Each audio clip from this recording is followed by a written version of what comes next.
What is up, y'all? It's your boy Yannicki coming at you on this beautiful Sunday with another round of the Church of MHA.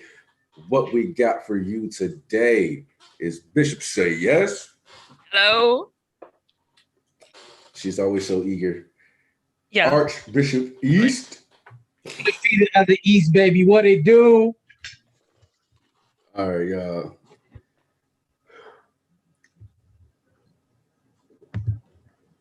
I was spoiled on the villain lady's name, but we'll see if that name holds up in the translation.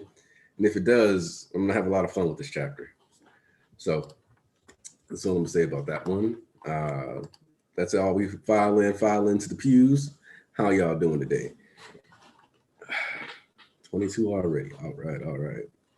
Finally on time again. Yay. I can't tell if you're talking about us or you. Roasting ourselves. All right.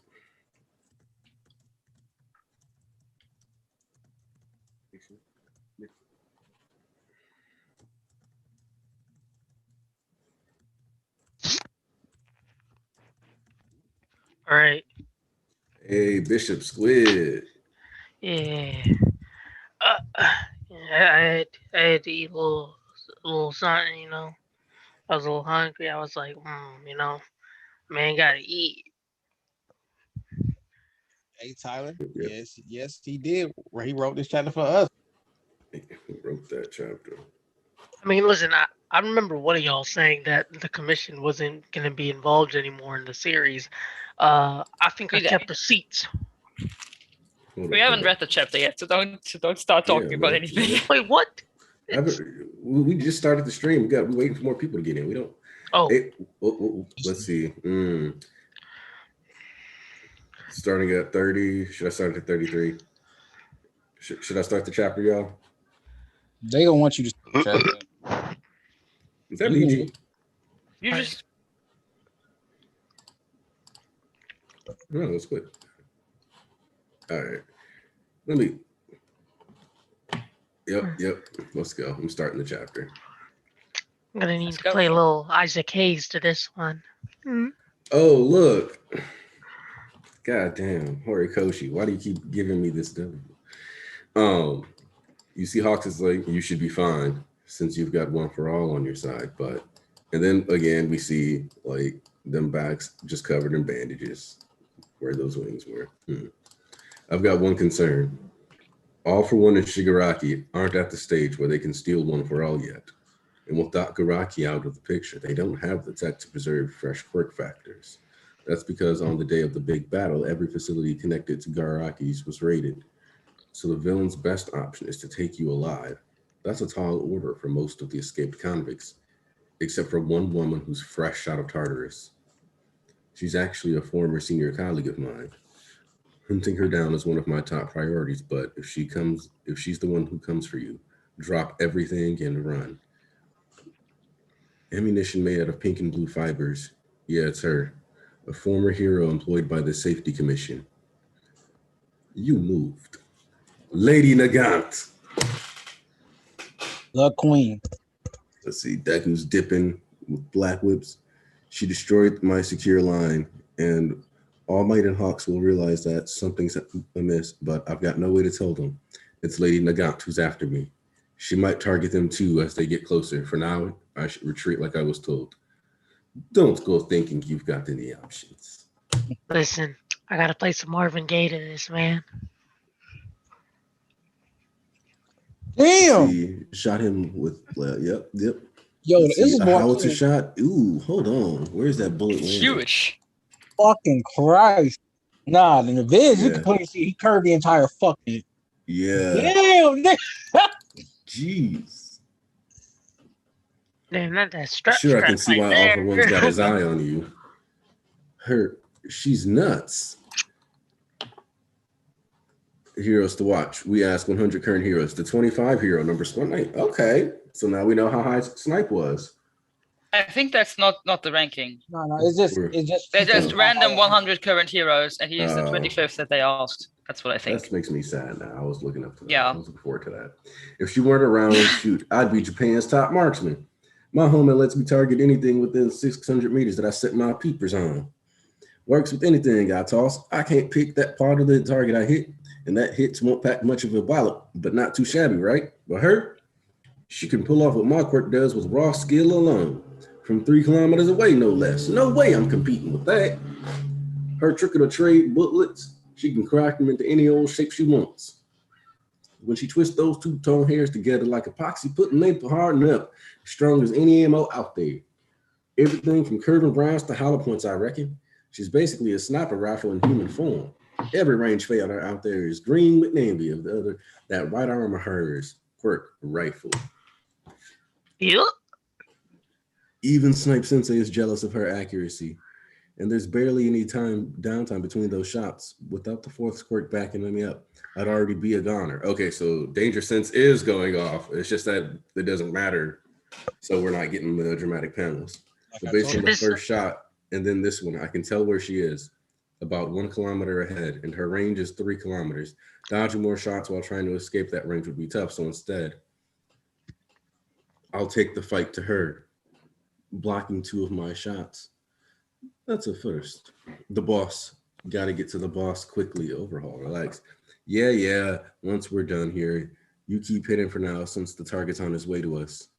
Maybe I should have ditched you after all. Ah, the treacherous hero, the lovely Lady Nagant. What an honor to meet you. Oh, for one, there was a time when you were my target. I have a specific request for you, unlike those others.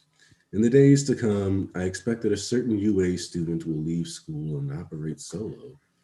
I want you to capture him and bring him to me. He's likely to have a number of big shots watching over him from a distance, so bide your time until they're split up enough. Perhaps a rainy day is your best bet. Hang on, why the heck should I? You're helping these others blow the joint on the promise they can go wild. So why am I the only one who gets a homework assignment? How if you just change to Russian accent? You killed a fellow hero. You seek the downfall of hero society. But your dream will never be realized as long as that boy is around.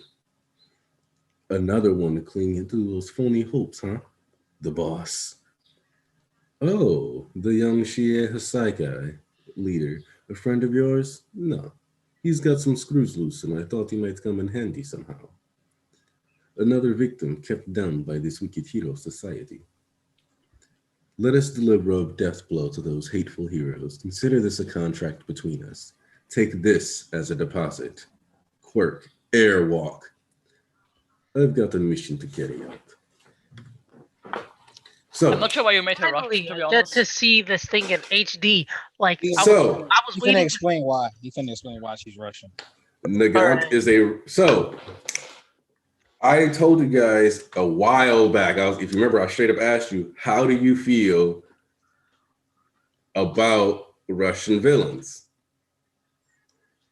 And then people were like, "Ah!" And I was like, "Okay, yeah. Just so you know ahead of time, the Russian army is what gave a lot of weapons to the Shinrikyo, the cult that the villains are based off of. So we were eventually going to get a Russian villain, and the Nagant rifle is one of the most heavily mass-produced rifles by the Russian army in history.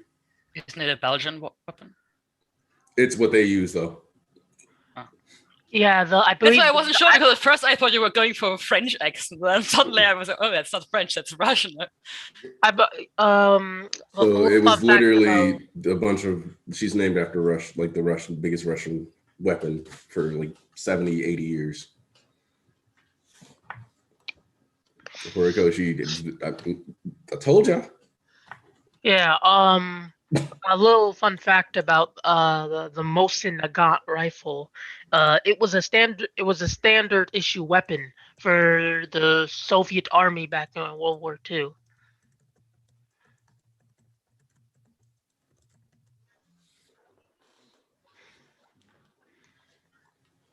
So yeah. In fact, nowadays, actually nowadays, this is actually the really interesting part. It's more used in the Middle East. Yep. By Because it's like they sell militias. a lot of their old weapons That makes sense. So that's like what was happening with the cult too. Like Russia was like selling off like old planes, old rifles, just different things like that to the cult because they were like, well, we don't feel like using this, but it's useful, so I'll give it to them, and then I'll sell it off, and we'll make money off that. So a quirk is like two-part. There's the rifle part that comes out of her elbow, as it looks like, and then her hair that can turn into anything. I kind of Like just treat it like a like I result. said, she's kind of like a sort of a hybrid in a sense. Yeah, but like Shoto, honestly. just that her quirk is not. I Yeah. think so obvious in terms of quirks, the parallel I think I draw most in terms of like how like multi like function it is like Hawks because of like quirk singularity, right? These quirks keep fusing. So like the telepathic ability the telekinetic ability from his mother and like the sensory ability from her is mixed in with his father's wing quirk. I think it's kind of similar like that to where like yeah, of course. I mean, it's also similar to for example Bakugo, where like the ignition quirk combines with the he has the ignition quirk, and then he has the. I just meant that in her case, the rifle and the hair is not something that you would technically think fits together very well. Like Bakugo and even Hawks have a quirk where the mix, whatever it ended up becoming, was something which fit together. Like he has feathers, and these feathers he can control. It's not like he can just control anything. He can control feathers, but like hair that can become hard, and a rifle coming out of your elbow is very distinct and different quirks. All right, and then real quick, Jorge Valdez. So, if I'm understanding this right, she has 2 quirks now. Is she going to die now, or what? Let me address this one because I understand people think because they talking about they use Deku as a fucking like as like an example or a prerequisite or whatever to think that if you have double quirks you're gonna immediately die because of how One for All works. That's not the case. One for All is literally supercharged. Okay, she can house 2 quirks on her body and not die instantaneously. We don't know if it have longer lasting effects, but she will live indefinitely, like for quite a while. One for All was supercharged. Remember that it's supercharged every time it jumped. By the time I got to Shinomori, I'd like to hold on. Okay. Yes. There's also the point that even if this quirk was going to kill her, Airwalk is it's like a lower older quirk, so it's got like a lower information file, if we're being honest. But 2, it took 18 years before, it took about like 14, 15 years before Shinomori started showing those cracks. So even if it was going to kill her, it's not going to kill her at any point in the time that would impact the story narratively. Yeah. And Siobhan Robinson. Oh shit, the go. In theory, a Deku smoke screen and a long range attack second user should win this, but can we just talk about Horikoshi's god tier character designs? So yeah. But what were you gonna say now? I want to say, speaking of time, how the when we look at the older panel of her, she has like this very long hair, which makes sense for her quirk that she would keep her hair long. I wonder if when she was captured, if they just cut her hair off. And then it just kind of grew back. Yeah. By the time we saw it. Because I don't think that's a coincidence that he would just change the hairstyle like that. He does. I mean, normally anime hairstyle or manga hairstyles stays the same unless there's a reason for it. We saw her. You could tell the difference in age. That was her in her youth. Yeah, of course. But I wonder why she cut it short. And I don't think she did it. I think that maybe when she was captured, they cut her hair short because they definitely did it. Yeah. Because they were like, nah, like they probably threw in the slammer bald. And so when she said the system isn't reacting to her quirk, actually, because I think when you go back in that scene, she's like actually twirling her hair. Let me see. Hold on. I love that the commission apparently just likes quirks where people can do stuff with hair or feathers that grow out of people. But I mean, they're very expendable. Yeah. You know, in terms of like resource, you know, the the resource required to use a quirk is always something. So if it can regenerate over time, you know, that's you're saving up on an endurance. Mhm. It's Hey, efficient. yo, Tarnish. Yeah. Yeah, No. hold on, JJ. Yeah, you slow as hell, JJ. But Tarnish. Yeah, Wow. I told these niggas. Look, me and Tarnish was telling niggas, yo, don't overgas Deku talking about she finna get folded. Who got folded this chapter? Deku was on the run the entire damn chapter on the fucking on the defenses the entire chapter. I told people stop gassing up Deku a little bit too much. Like I understand, bro. Like he cool and all, but like Hawks just told this nigga run if you meet her. Like she will murk you. And guess what happened? Yeah, this but he chapter? also She has been told on the him. defense, like for real, like run. He's been on the defense this entire time. She came from Tartarus, okay?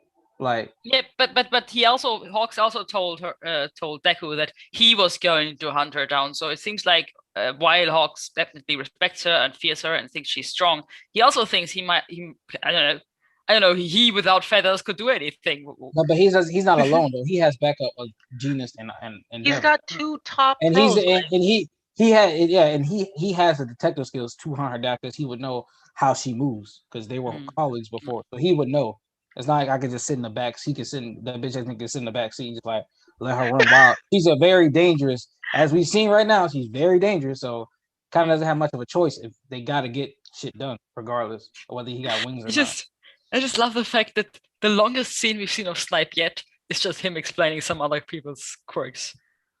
He's just Man really relevant opened his character. man really opened his monologue with "I'm trash." Yeah, but also just shows how strong or how big Horikoshi, how big of a deal he makes her introduction, that he goes so far as to not just give the narrator explaining the quirk, but even give this weird little flashback just to explain her powers. Yeah, and it's like I was telling argument y'all before. It's such a legend universe that this makes complete sense that some shit like this would have existed back in the day. Them doing a popularity poll about what you think is the best upcoming nigga or the best out right now, and then Snipe would of course talk about somebody who exceeds him because nobody else got the skill like he got. Listen here, partner. She can handle a gun better than an American. Yes, Tyler Hawk. Thank you. That's what I'm telling niggas. Deku at 45 cents too much for anyone pounds. I saw the Hawk. Now he's like, you agree, Tyler? That's not the case. Niggas gassing 45% up too much when there's obviously a ceiling tier like levels to the shit. Like I don't know why people would want Deku to be so like he will be the strongest by the end of the series. You need to wait because he is not at the top of the food chain right now. Okay, so yeah, there's definitely more to her quirk than just gun generation, I think. Definitely. Because like you guys are saying in the chat, like why was her hand glowing out? Like unless she like used it maybe to she generate was like extra force. I don't know. Maybe she can like channel the recoil of a rifle into like pure physical force or something. Oh, I mean that much. I don't think it'd be enough to open a steel door. No, think about it, but it's the way she can create more than just one type of bullet. You can use different like techniques and stuff like that, and plus I'm pretty sure she has like you can stop because we just looking at just a quirk in general. Haven't everybody shown they can use different applications of their quirk in like various types of ways? Now that I think about it, remember during the Shia Hasaika, during the overhaul arc, this one hero that could turn his hair into swords? Yeah. It's just the weaker version of this, right? It's just yeah. Frustrating if you have such a bad quirk and then somebody comes along and has the same thing you have, just better. So that's what they meant when they said not everyone was born equal. Yeah. And y'all talk about how if Deku can get up close. Didn't Horikoshi didn't as soon as Deku said that, like I think I need to like reanalyze that. Deku thought the same thing y'all thought. Oh, if I get up close, I gotta ask. Guess what Horikoshi did? Oh, you gonna get up close? Huh? Okay. Airwalk. There's a point to that. Yes, he can float, but she can do the same thing. Like she's just gonna stand in midair and like frozen, and then when Deku just gonna run up to her, like that nigga has the disadvantage. Black Whip was helping him get around the Dodger, and he couldn't even do that shit. And Danger Sense barely helping that nigga out to stay alive. He fucking still getting popped every 2 seconds. I wonder if we're gonna be given like, if we're gonna get explained how many bullets she can make with her current length of hair. So And I guess some sort runs out. Because we know with like, for example, like we know with like these kind of like resource based quirks, like that like take up a resource. Like let's say like Ida, right? You know, we know he needs to drink like a certain amount of orange juice to refill his tank. I think it was like what, like one like juice box. well, they don't actually state how much he has to drink. They just tell you that specifically he drinks it for that purpose. Hmm. And that soda is inherently like a gunker, which is normal because that's how a real engine operates too. Is that if you would have poured soda into it, it'd destroy it. Hey, you was hey, Ernest, you right. That was a shot at as a howitzer shot. A howitzer shot is nothing compared to this. Hey, that was a shot too. Hey, you right, Siobhan, because I did say that, but I actually forgot. Shout out to you. That's when the second quirk reveal was. This is why you can't trust scans. I'm pretty sure they had different sentences for they that did, like same 100%. panel. They had her made it seem like she killed way more heroes than like. Oh yeah, than they the was like, conditions. oh, you slaughtered many. Like what? Like hold on, you telling me she was like having stain level numbers? Yeah, Did that's what they they made send it like seem like. 5 people after her? Stain, And yeah, she like just- Stain wouldn't have mattered if she was out here just catching bodies left and right. That's why I don't. That's why I don't. It makes more sense actually- for her to kill one. Yeah. Yeah, hey, right, you right. Defeat said somebody asked this off one how can see the future. Like, dog, that nigga just smart as shit. Oh, okay. No, yeah. I wanted to talk about that. It's kind of the most obvious logical step for Deku to take, specifically because it's exactly what All Might did. Mm-hmm. So he was just like, he's gonna do what All Might did and try to go solo. But they're not gonna let him do everything by himself, obviously. Because they're like, he's not gonna leave the country because they don't want to risk him like taking that trouble, and he doesn't want to give up on the country. So they know that like it's bad enough that Deku can't afford to leave the country. Their travel has been banned. So Deku can't leave the country, but Deku also isn't going to stay at UA, obviously, because if he stays at UA, All For One knows exactly where he is. Deku has no choice but to go into hiding. That's the circumstances that they specifically fostered for him.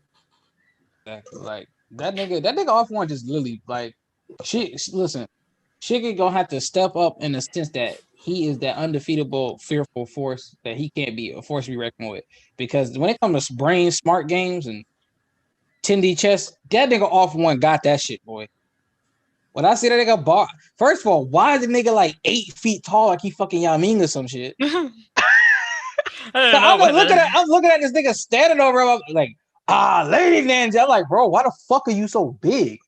Like, what? Like, bro, you should not be this big. Like, nigga, what is wrong with you? Like, and I noticed that when he was standing next to Shiggy when they all busted out the prison, I'm like, this nigga kind of, he really big. But I see him standing over at Nagat and shit. I'm like, bro, this nigga is fucking huge. Okay, so the reason why people don't think of All For One as super big is because the only person you actually see him stand face to face with is also really big. Yeah, but All Might is still like human levels big. He's not. This is huge. All Might is like 7. Like All Might is like 7+ feet tall.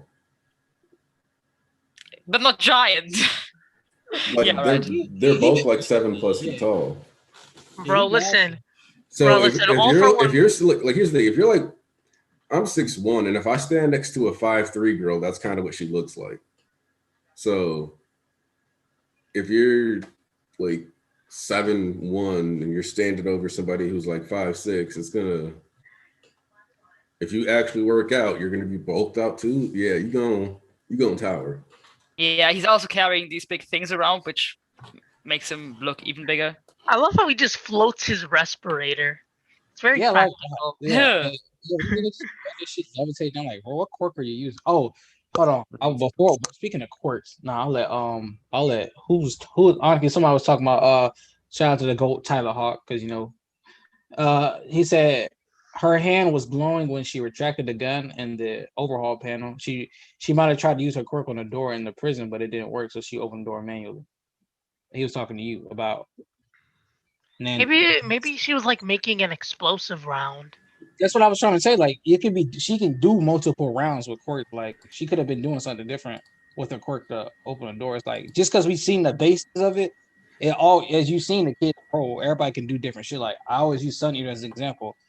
He used to just eat food, but then he's like, all right, I can combine all this shit at once and combine this on top of this and this, that, and the other. Like create new moves, all types of like possibilities.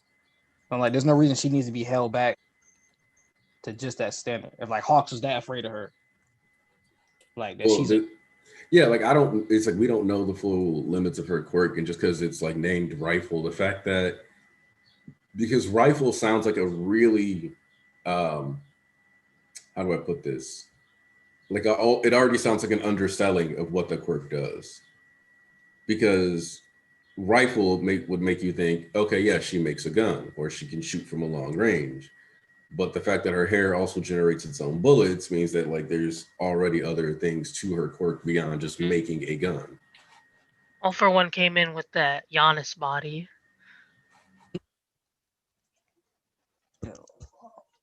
But listen, let me tell y'all, stop over gassing Deku, please.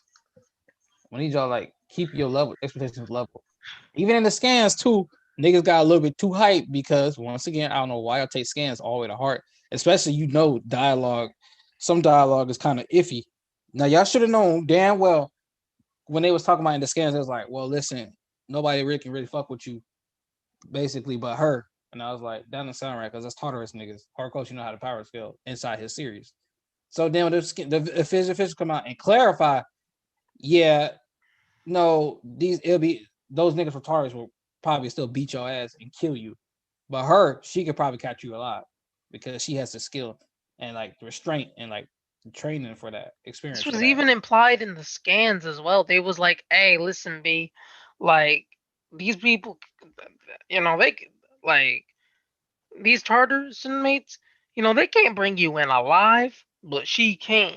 Which implies that there are probably many prisoners who can get the job done, but doing it specifically to where he's alive, like only she can do it.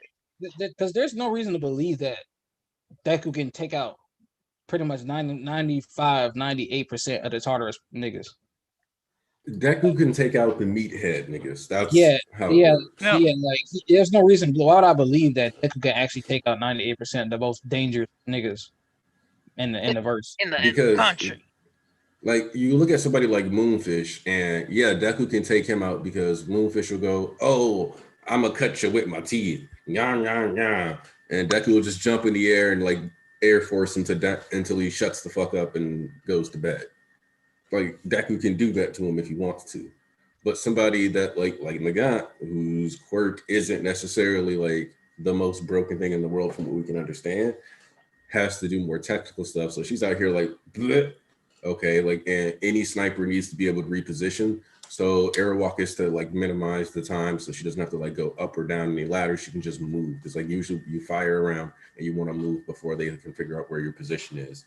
And since Deku has the ability to shoot Air Force, she's respecting that while not knowing necessarily how far his air blast can go, but thinking that 1 kilometer is a safe distance. Speaking of repositioning in terms of sniping, Horikoshi's latest like comment for the chapter was that the curved shot was inspired by um the film Wanted, I knew it. starring Angelina Jolie. Now, this is where my mind came into play. I was like, Angelina Jolie. So, I just started searching up movies where, she was in action, and then I found one, and it was referenced by someone on Twitter. It's a film called Salt. Sound familiar. I All right, hold found up. this very interesting because it involved the assassination of a Russian president. The main character is a CIA agent framed for that international killing. She then spends time on the run away from her government. And altogether it's like this spy thriller. And then you have Nagant being introduced as a traitor of heroes. So just found this kind of decent very interesting. Yeah. Okay, real quick. Let me hit up these super chats. We got our boy Watkins, the World D champion, stopping by like this again. Busy day. GOAT chapter calling dibs on the gun. Looking forward to our pass with Hawks and commission. Stay well, everyone. And Siobhan Robinson coming through again. I agree with you, East. Deku still has a ways to go before he is top tier. For example, does anyone here think that Deku can fight a fully awakened high end? Oh, Hell no. Hell, exactly. That's one thing. Like, y'all didn't stop down. Like, I understand gas and they're like, yo, being proud. Like, yeah, he came a long way, but don't get that shit twisted.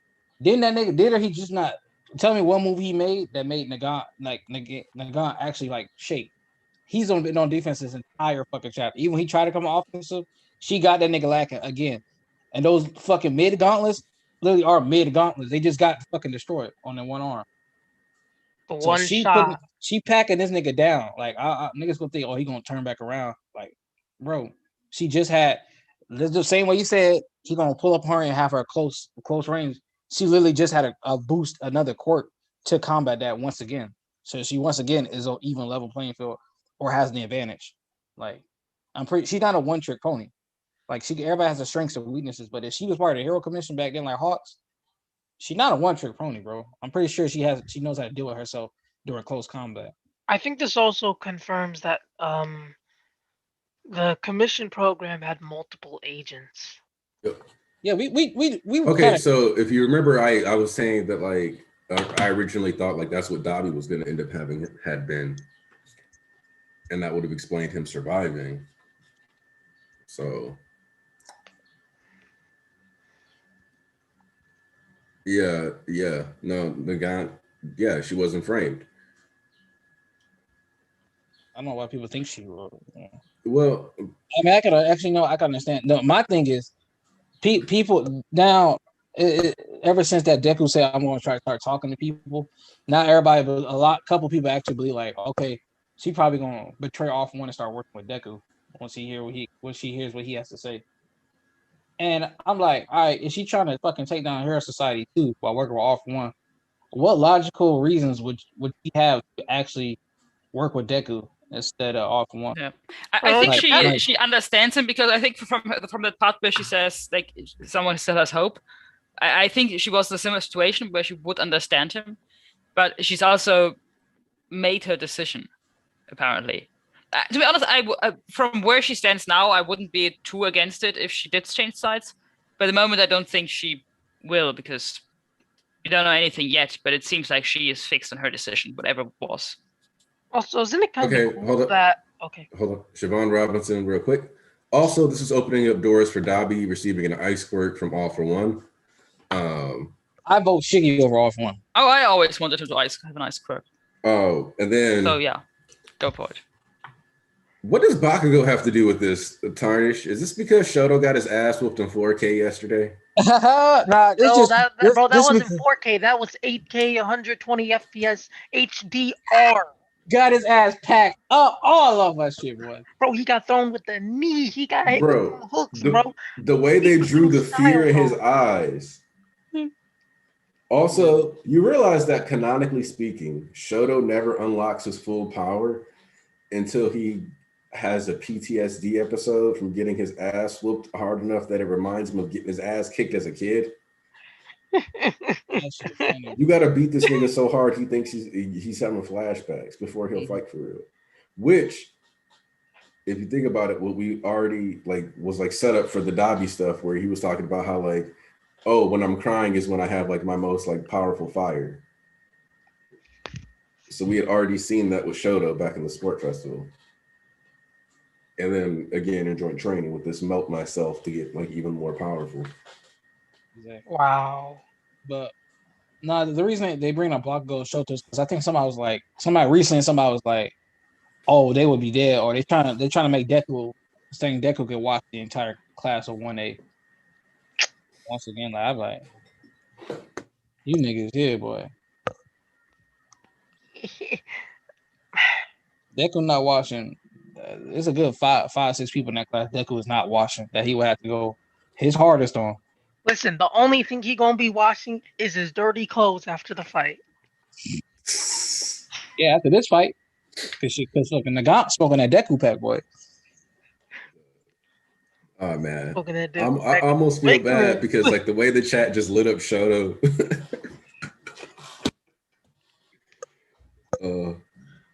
Listen, man. If we gonna be judging this like a proper fight, Tetsu won. That's a 10-8 right there. What was fun? Okay, so for me, it's like the directing on that episode was just kind of like hilarious because like the way they had him get like when he got hit in the stomach and it was like, oh, like and like the holy light came up. I'm like, bro, they could have edited this better, like, or they could have edited this differently because it made it look like this man was seeing God the way Tetsu was beating his ass. I'm like, yo, y'all didn't have to do him like this. Hey, I mean, hey, this is what we call literally beating the Jesus into people.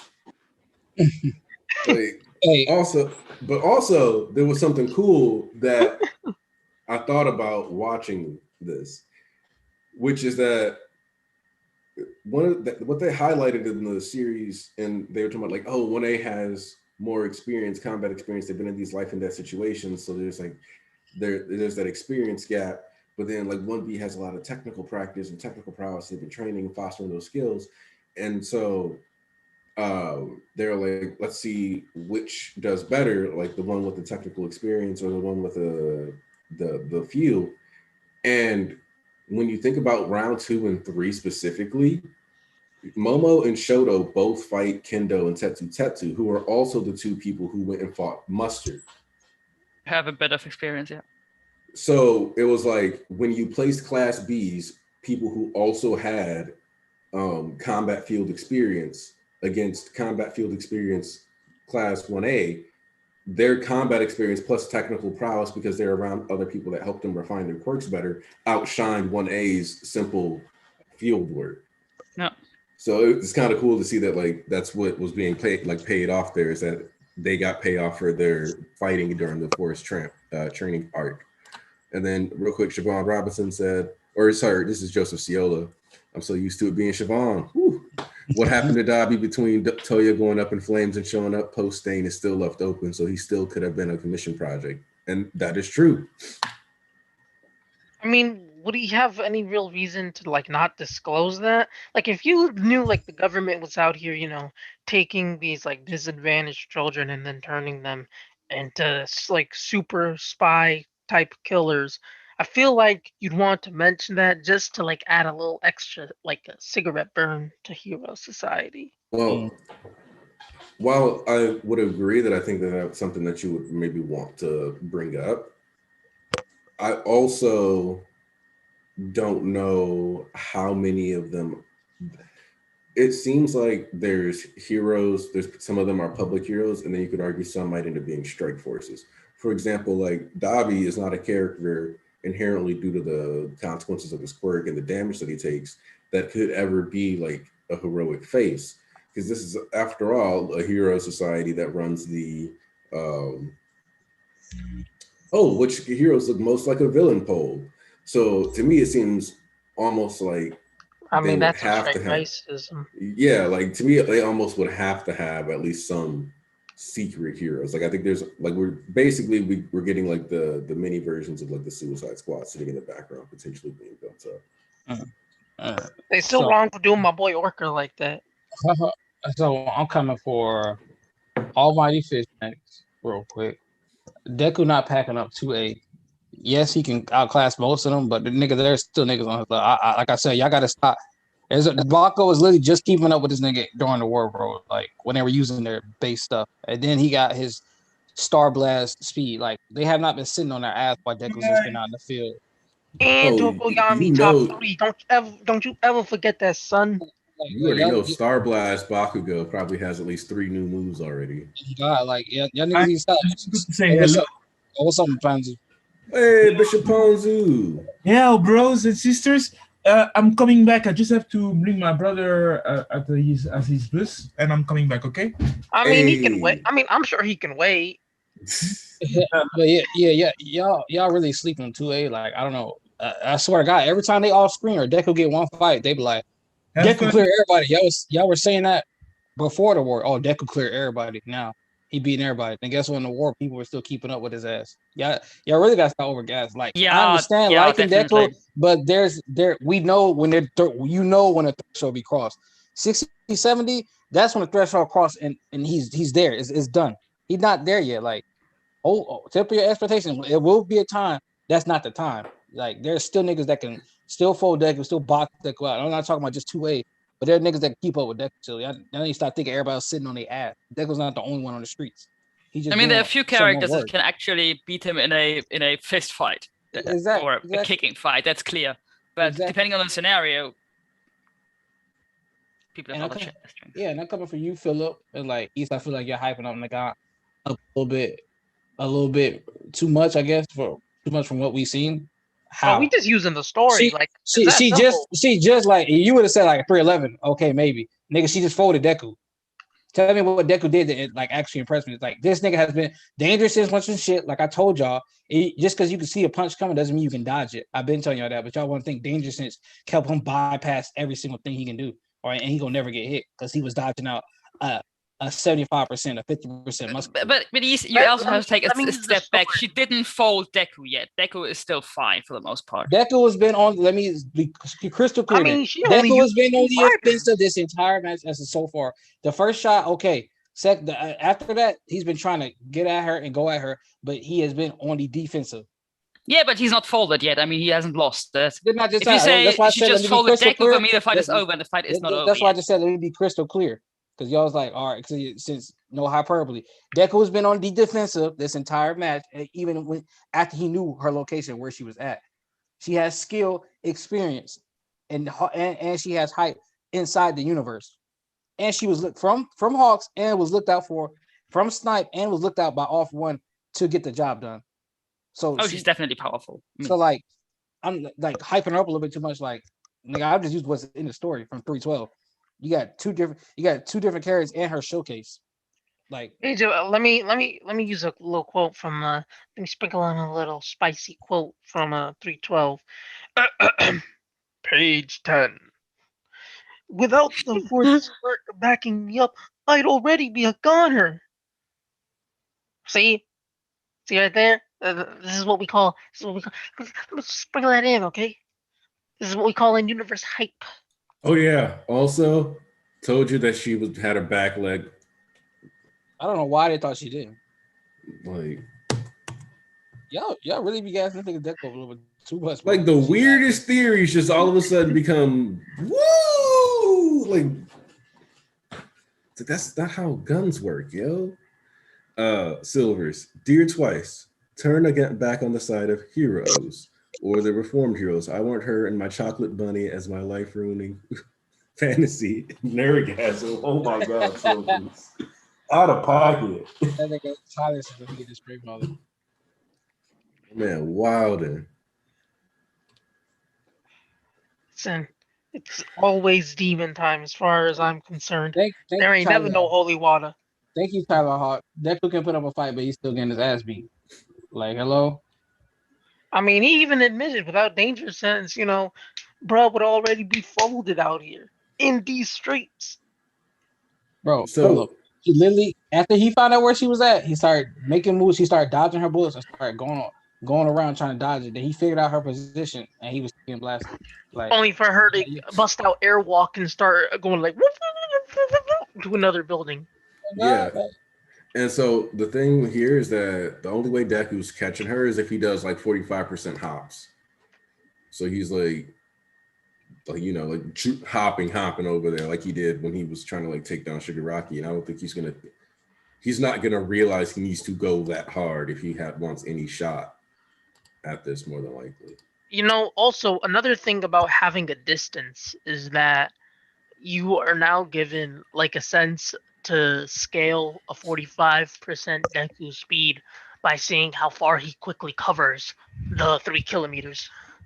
Mm-hmm. Like the 1 kilometer should be. It would be 0.62 miles. Right, bro. Like that's what I'm saying. Like, thank you, Mike. Plus, like, bro. Like, no, Dot. the Hawks told that nigga to run. See, I think she's gonna fall back. Like he knows his capabilities and what Deku's capabilities are.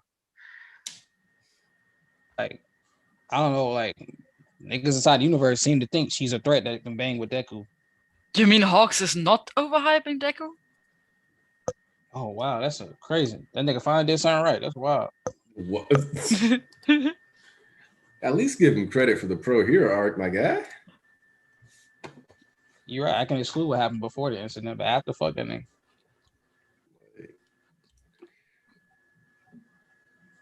See, yep, that Don Tyler, he's still fast. Edith's still fast. Silver spitting right now. Need the crawler to show up and train him on his air movements. Hey, listen, that's facts. Koichi showed this boy how it's done.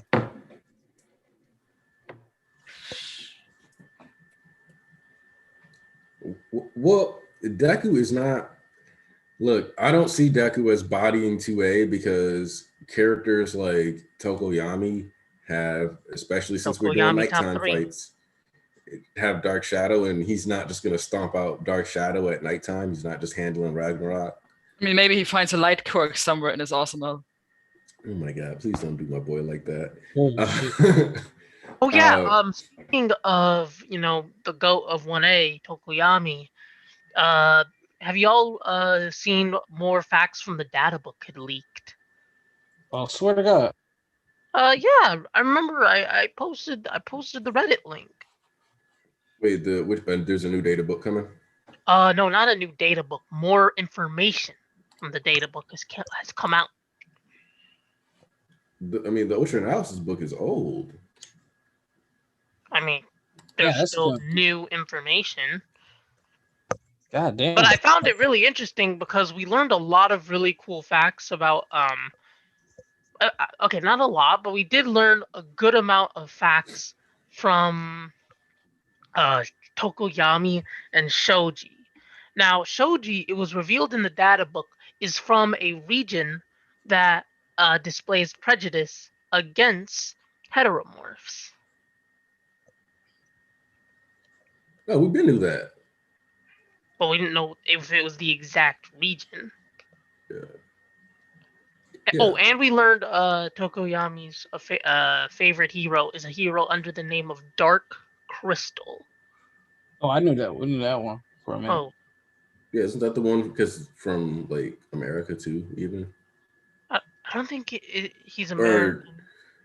I know that Tokoyami also likes Raven because Raven is kind of Project Manga that was the fact about Sero. Sero was the dude who was like really cool into like that web guy from I don't know America. Yeah, he was from America. I just call that guy web guy because we don't know his real name. We don't know who's inspired by.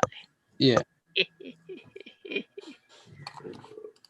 And Philip, like we already said, like Tyler, I think Tyler and other people said, Sugar got watched the nigga, but he can put up a fight. You can still put up a fight and lose the fight, bro. No, like okay. He's gonna go on this offensive now, but it's gonna be a little bit of a clash. But still don't see that nigga actually winning the fight. So the thing about the racism, one, ponies from America. What do you expect? But two, it's not a coincidence that like we got introduced to like we had ponies straight up be like octopus, and then like again we got the tie-in for the CRC like 10 15 chapters later. You trying to pull up? So what you're saying is Pony is a moon. Pony is just like another thing to like remind you that even amongst people who are like heteromorph type quirks, they like have like the supremacy, the discrimination, the whole well, I'm not as freaky as that guy at least. Yeah. Like, am I right? I mean, she's like a tiny little like 3-foot pony. Kind of looks like the type of pony like a 5-year-old is ride on a ranch. She doesn't look like a pony, really. Which pony has horns? You ever look at a pony? Uniform boy. Hey, I know some good cloning labs out here that could get you one. So and the Revenant, listen, Tokiyami's already said he's mastered Dark Shadow at nighttime. What do you think Ragnarok was for? I still don't. I really don't realize why they just think Deku's the only one that be making strides. I think Like, it's just yes, he grows fast, but everybody else is in the field too. He just they was work just a little eating harder. KFC the whole time. Yeah, they was in class doing calculus. Here's my Pony would be a colorist basically. Oh my god. They gonna need it. Hey, instead. This joke might be too corny, but they're gonna catch the integral of these hands instead of these functions. Oh my goodness.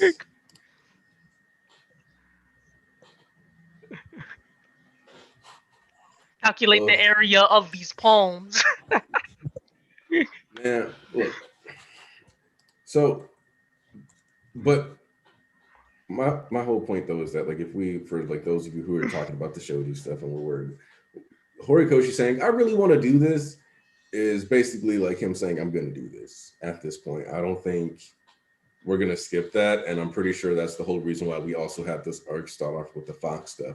We keep having heteromorph discrimination pop up in the background, and they made it a point to emphasize the phrase she shouldn't be here looking like that in that previous chapter. Yeah, so. Definitely. Saw that as them like obviously. trying to like unconsciously deny that they were being a little racist. Not even little, like a lot. How well would smokescreen work in the rain? Not that well. I mean, you ever tried smoking in the rain? Like, it only works in the movies. Yeah, like the clouds get blown Yourself a away light, decently. young blood. Yeah, because a lot of the people that Deku fights or has fought either didn't have, like, for example, Gentle had extremely good grasp of his quirk, but Gentle's quirk also wasn't heavily lethal. Like, regardless of how good he was with it, it's not like an easy quirk to kill someone with, unless you get them like bounced really high and they can't do anything about it. So especially for Deku, who has like the super strength and stuff too, that wasn't going to be much of a problem.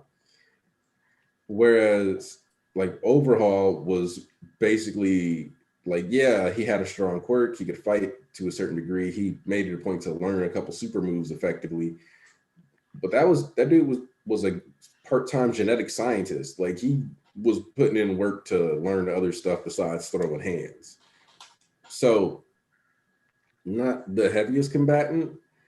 Shigaraki, realistically though, like even if you would already posit that he wasn't much of a combatant before the series started, after the 6 weeks of fighting Gigantomachia in 48-hour waves, like I think it's pretty safe to say that like Shigaraki was probably someone who had like decent skill at least. He was fighting a boss. He was level 99 boss on like dead ass for like a whole month. Listen, he was like, he was like a level 10. He was like grinding out this level 100 boss in Gigantomachia. He earned himself some Ron Jeremy cardio with that training session. And the fact that this nigga had never stopped smiling when they was fucking getting bodied by Machia that entire time.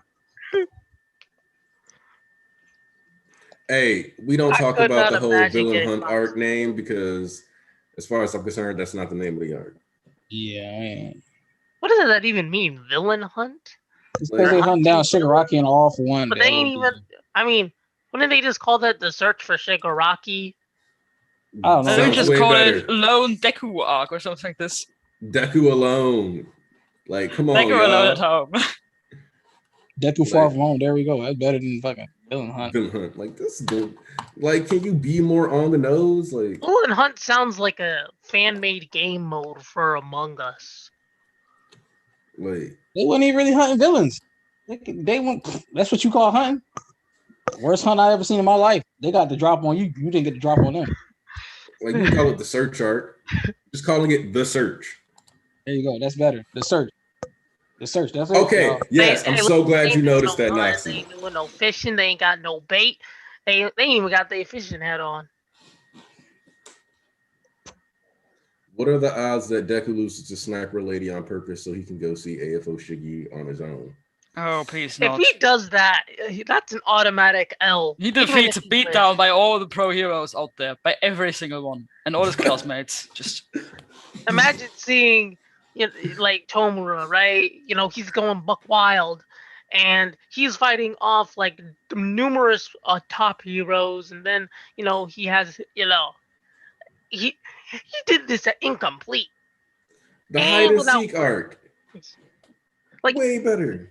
the fact like if Deku were to do something like that, he deserves everything that would come to him. I'm like legit.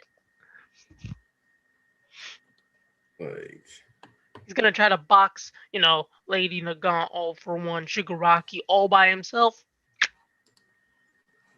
yeah, just as a punishment for that, he deserves to lose his cloak again. That's just so like I'm he like, would need to get folded so badly.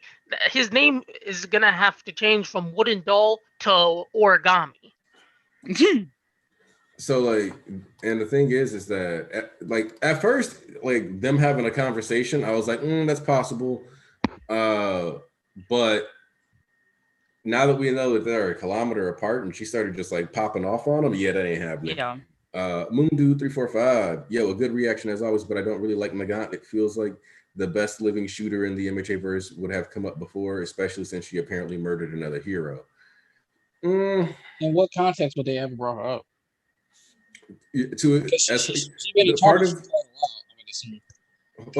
Part of the thing is that they've been kind of complacent, and as far as they were concerned, this is just another packed up bozo.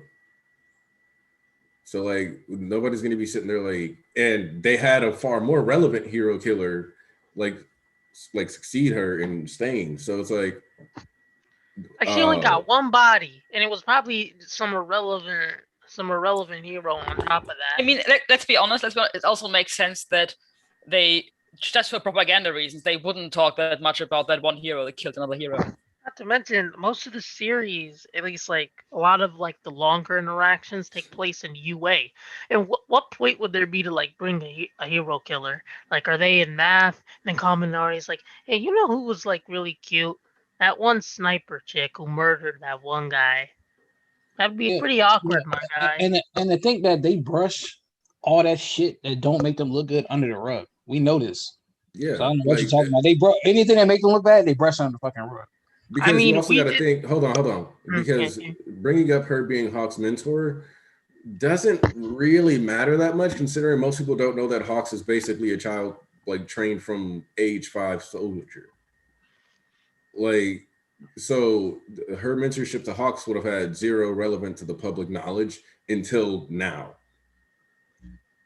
She also doesn't seem to be that old. Like, I don't know how long she already is in prison, but if she, I mean, of course, if she were like a major hero, like one of these old guys that have been around forever since like All Might, Endeavor, Musha, whatsoever, it makes sense for her to talk about. But if she's just like, I don't know, in her early 30s, she didn't have that many years of experience. Maybe she didn't make it that high up in the ranks yet. I mean, even being as strong as she is. I mean, and she probably wasn't. She probably wasn't. You got it. Hold on. I would like to point out that even after 2 years, Mount Lady was still referred to as a rising star. In fact, in chapter 1, we were seeing her debut. So she could have she could have just only had like maybe 3-4 years in there to where she was still like kind of, getting some clout up. People started, speaking on her name, and then, she just kind of disappeared. And they Never were mind, like, hey, she's a sniper and she works apparently for the commission, so both aren't exactly that public, I guess. Yeah, I mean, even despite being called the Public Safety Commission, sounds like false advertisement. You gotta think about the missions. You gotta think about the missions she's probably doing. You can tell, you can visibly look at her, hair aside. You can visibly look at her, tell her age right here when she's looking at when the flashback with Snipe, because it's a flashback, and then you can look at her now. You can tell some years have definitely passed since she was in there, like at least 5 years. I would say more than that, but some years have definitely passed. And it's like, what time would they bring her up? Hawk said my senior colleague. He didn't say the person that trained me to be who I am today. My mentor, my master. He just had a senior colleague of mine. It just meant that, like, typically when you say like a senior colleague, that just means they've been longer in the company than you. Exactly, and it's like all right. And what time would they really have even brought her up? Like what point would they have to even ever bring her up before then? She was not relevant until she busted out of Tartarus, because nobody thought Tartarus could ever be broken into. So, what point you had to actually bring her up? The other thing though is that, like, you can tell that she's like way younger, but also when you think about, okay, this person shot like one person, then you think about what Stain was up to. You think about what we've seen Shigaraki do. When you think about like the Camino incident where you got like AFO straight up was like, oh no, a couple heroes showed up. I guess I should send out an air blast that goes for at least a mile. Mm-hmm. Like, I always, like, if you think about, I always joke about like how like somebody could have been like sitting on the toilet and barely missed the yield, but have their house ripped away in front of them. But like we saw people buried in that rubble. Like the whole like All for One was mocking them for that. So like when you have villains who can do stuff like that, even a hero that happened to like kill another hero just isn't that big of a deal. Even hey, listen, if you can't see it off your front porch, it never existed. Like, Mike, what the hell? Is there some context I'm missing here? Oh, look who decided to show up. Mr. got back from vacation from Carolina. He been back. Nigga, that was like 2 months ago. I'm saying, bro, he been watching basketball. No, that wasn't it either. I got a COVID shot today. No, it's not today. On Friday. Cool. I'm trying to give you excuses for that. So let's get back to the Shoto person's BG here. Oh, hey man, I was glad BG wasn't here for that. Hey, listen, how you feel about Tetsu boxing Shoto out to where he had PTSD over getting beat? What is it? I've already said this before. I don't give a fuck. I'm fine because it gave him motivation to do better. So I don't care. And besides, he almost melted him anyway. I didn't care. Wow, we really gonna act like that shot would have landed? Yes, it would have, because he was right in front of him. He's not fast, nigga. What? He would have got it. But you know what he is? He's built different, unlike Shoto. Not built different. Yeah. He's built. He is built different. He's built of metal. No, Shoto is built standard. Like literally, he got standardized through eugenics. Is he? I mean, how many beats he took from Tetsu? Without going down, that's not bad. I mean, he got an ass beat. Yeah, but he still stood. And besides, I'd feel way more upset if he would have actually gotten beaten by Tetsu, but he didn't. I mean, just because he's still standing, you didn't get the person who beat him was really fucking Juzo because he fucking sneak attacked him. So I didn't care. I don't care. Sometimes you gotta get a pipe dropped on your neck. Was it even an attack? It was an accident. I'm not sure, to be honest. No, it was an attack. He meant to knock that shit over. Yeah. Wait, you telling me that he was getting boxed out by one man and then he got knocked out by the other? It's crazy. So he was getting beat up by one person and then he got jumped. He was getting ass molly. He was getting his ass molly. Well, I don't care nobody tried to defend it. Just like how folks want to run that slant on Tokuya because he take a stand. Shoto didn't go all out and he got boxed up. As simple as that.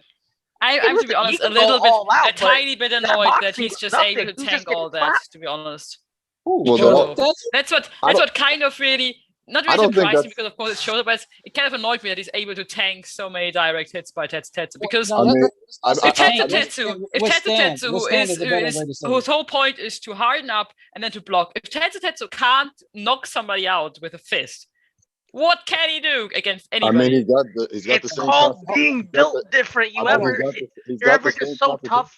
Hold on, Squid. He's got the same type of constitution as his dad, who got flung through buildings. So I don't think that's too far fetched.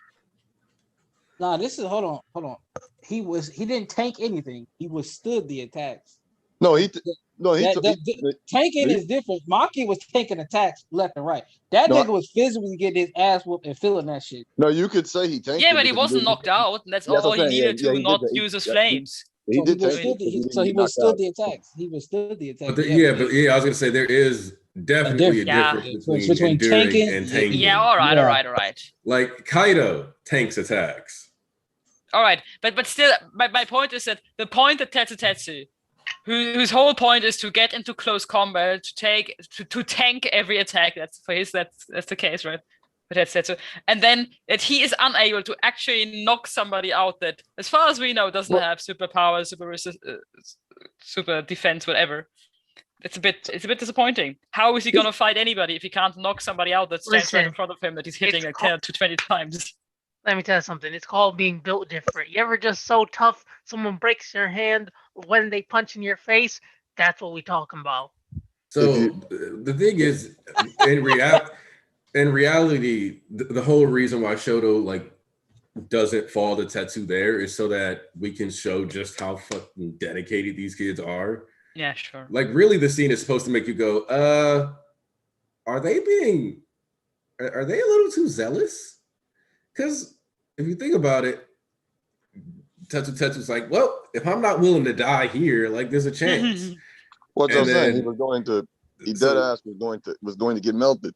Hey, Spiral Boy's about to fucking kill fucking Ojiro. That nigga, he about to pierce him in his Yeah. back, bro. Like that was Bro. going to stab that nigga through his chest, like they Well, was in the street or some shit. You see, like, Ojiro's like, dog, what you saying is messed up. You know damn well what your weapons do. This is, you sick. Like, Yeah, but, 'cause like- I see the tweet. Somebody was like, they gotta start acting like recovery girl ain't got no limits. and so, and then, like, you get to the part, though, where you, like, with Juzo, where he's like, all right, I can't throw a cannon, but I can get a building on your ass. And, like, Ida was the only one who was kind of hitting people reasonably, and that was mostly because he couldn't completely control it. You Yeah, see, mostly on accident that he was Yeah. reasonable. like, he was causing, like, nearly hurting that boy just zooming next to him when he was trying to get him the first times. Like, when he was, like, figuring it out. When he actually made contact with that boy, whoo! Ozza Black says, I know Tetsu was giving Shoto the work, but I gotta say, if there was no interference from Mudman at the end, Shoto would have won the fight, and the animation was clean and great strings, by the way. Thank you. I feel like Why are you thanking them for a compliment for the animation? Thank you for complimenting somebody else. the way I look at it is that even if Shoto would have melted Ida, he still would have passed out there. So it would have been like a double knockout, but Tetsu actually dies. So, hey, Yeah. listen, y'all laughed at Who me wins saying in that the he end, would then? just out tough them to where he would just win by them like breaking their body by like trying to knock Tetsu out. But it was a legitimate plan, especially in a world of superpowers. To be honest, I really wonder how it works because at the end of the day, Yeah. steel just melts at a certain temperature. So how far can Tetsu even train his steel to? Well, he'll just become something above steel. Well, there's no. I think they actually talked about that the hardening doesn't have a limit, but the steel does. Yeah. At least that's what I believe they said. I mean, Right. unless he gets like an ability to where he can transform. I'd love to see him be able to transform into tungsten. Could he? I mean, I- apparently he does. He decides like he can change his steel, which means he can change the matter, the percentage of carbon to iron in his body, I guess. Could he just go down with the iron completely and just make himself the dynamite? Maybe. All I'm saying is, Like, I think Tetsu that would have won. I think the way that just like how I always say that I think Gaten didn't ever like try to control the temperature of the ice, and thus like he could have always done it. Just like how Koichi thought he couldn't fly and he thought he couldn't go fast, so he Thank you. never went fast and didn't fly. So I always think that like to a certain degree, I don't think Tetsu is completely limited to like iron/steel. I think that as he trains and finally like upgrades his metal, he'll get like access to higher tier alloys. Like I wouldn't even be And when he surprised. unlocks tungsten unburnable, that's gonna be fire. Yeah, like stuff like tungsten, stuff like It's not gonna be fire because unburnable, man. Come on. Tungsten. Hey, listen. If there's one thing I bring here is some slight witty jokes. Oh, by the way, did you see what I put in the Zoom chat? No, I didn't, but we got a super chat, so I'm gonna keep Yeah, let going. me hit that up. Dim Light doesn't get the joke. Says I'm getting ambush vibes between AFO and Deku. Look at the first episode of season 2, where Deku making this random last stand in the current situation in the manga, and tell me that's not foreshadowing. Let's see. First So you episode of tell season me 2. that like 50 Tartarus inmates are gonna come in here and they I'm gonna about to do say. like Piper Perry. I don't think that's foreshadowing, but it's cool. Cool though. Yeah, Kendo did manage to bust up tungsten at one point. Yeah, Oh, nobody was talking about how hard tungsten is as a fucking like metal, and like she was like, it's almost as hard as diamond if I recall. If I did my research, I think it's damn near as hard as diamond. And Kendo just crushed that bitch like it was paperweight. You're telling me Kendo Repeatedly. against Setsu is an easy slap for Kendo? Hey, Is it just I mean, hey, if Hey, you look, you- Kendo's Hey, quirk is these hands, and Hey, she made sure that these hands came prepared. hey, and I'm not mad about it. Kendo, go ahead and do your shit, girl. Run your shit. I used to type comments about Spider-Man. Says, I'm pretty Hey. sure everyone with quirks have a degree of super strength since Bakugo took a kick to the face and multiple All Might punches with shattered stone. So this is something that I've talked about a lot.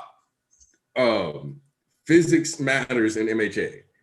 Like, yes, he will take some liberties here and there, but in a general sense, physics does still apply. So ever since the final exam arc, you should have factored this in because of the fact that 5% full Cowling Deku had almost dislocated his shoulder, firing off the gauntlet of Bakugo's, which lets you know that recoil actually is something that your body has to be adapted to, which is why Bakugo has the ability to straight up pick people up and like throw Deku during the fight when it's Deku versus Kacchan 2, and he managed to just straight up grab him by his arm and throw him. It's because his body has to be adjusted and able to handle so much kinetic force from his explosions that it's actually stronger. The same applies to using the fire for thrust with Endeavor's body, that in order to like actually be able to take it, he's got to be able to handle the physical pressure from that exertion, from that kinetic energy. So everybody can get stronger by using their quirks, as long as their quirks have a way to directly impact their body or some form of recoil that will make them physically stronger. That's also why, if you think about it, like Shindo, like a lot of normal people would still be dead if they had gotten like jumped on, but Shindo was able to still like be alive and talk shit after getting hit by Muscular directly in the gut because he's so used to having strong force supplied to him due to his vibrate quirk. But I would add to this is that yes, physics does matter, but we shouldn't be too strict with it, because there are definitely things that they do that don't make sense, where we are in a show and we have to see that we can't just look at physics, because that's like the thing that once you, of course, I know you don't do this, but there are many people, once you say physics does matter, they point at the exact feats and then they calculate how many joules and all that joules of force they can withstand. No, when All Might, for example, in the fight Deku versus Bakugo, throws Bakugo like halfway across the city and Bakugo crashes I don't know which building, probably would have died there, because no matter how much recoil he takes from his bombs, this is not something he should be able to take. But there's some liberty here, but people just can't take more damage. Same thing when Endeavor crashes down from the sky and it's just barely caught. Shouldn't have survived that, but it's just they are Superman people. They get extra durability off of it. So like that's why I said like there's some liberty taken, but like it will never be that like somebody who has zero physical training can do what like Endeavor or Bakugo did. No. So like that's. I mean, it was even admitted that like Shigaraki at like the war arc, like the amount of damage he had taken, all would have killed him. And what made now you can kind of like contrast that into Endeavor's, where he had some bad damage, nowhere near his, but but he fell a good amount, and he still survived. So height still matters, but like the physical state, the adaptations to your quirk, people's quirks are adapted to their bodies. Like if he wasn't adapted, Bakugo would die. Yeah. Like it's necessary, And so that like Alves says, it's like it's not straight up cartoon physics, but like we have to, and like, it's kind of like how Mirio technically should be invisible. Oh yeah, because light passes through him. Right, but like Yeah. that's literally too OP, like Yeah. to a certain degree. Like I mean, I think when you say that not everybody can take these sort of damages, not everybody can take them. There's one part that is the quirk and the superpower, and then there is the physical training and the effect it has. And the effect that the physical training has is more than anybody in the real world would have. But they still Right. have to do the physical training, and somebody who doesn't train doesn't get that effect. right, because their bodies have the ability to adapt to the backlash from the quirks. Their bodies also have a higher like ceiling on how you can train them. It seems too, which again makes sense because why wouldn't your body be able to do that if it can adapt to all that other stuff? So you just got to work for it. Damn. And yeah, Curious wasn't able to take the fall from Toga because her quirk was more about setting up bombs and explosions. So technically, if she had spent her entire life like practicing with those boxing gloves that she used, then she would have been like able to get the durability because she would have been like training her body to be able to handle the recoil and stuff like that. But she moreover was like training it based off of like having pre-set bombs and stuff like that. Wasn't and the moreover fall focused like on writing. 30 feet and then she like landed on her head? Yeah. Oh wow. Poor neck. Yep.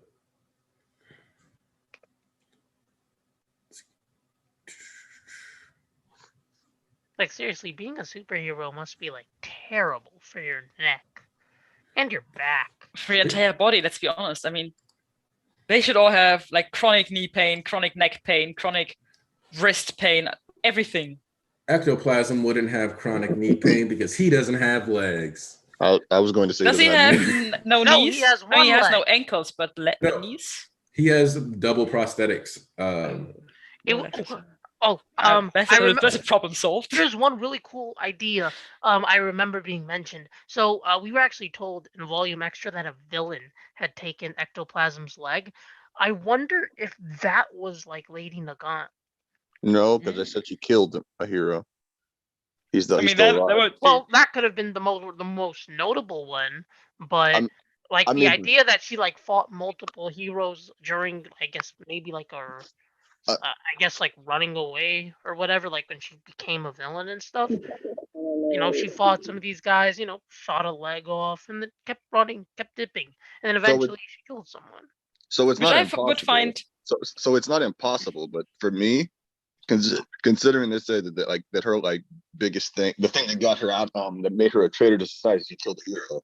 Makes it sound like to me that before this she was just what she was, and then she did that, and that was the end of everything. How did they find proof that she like killed a hero though? Maybe I don't know. Military.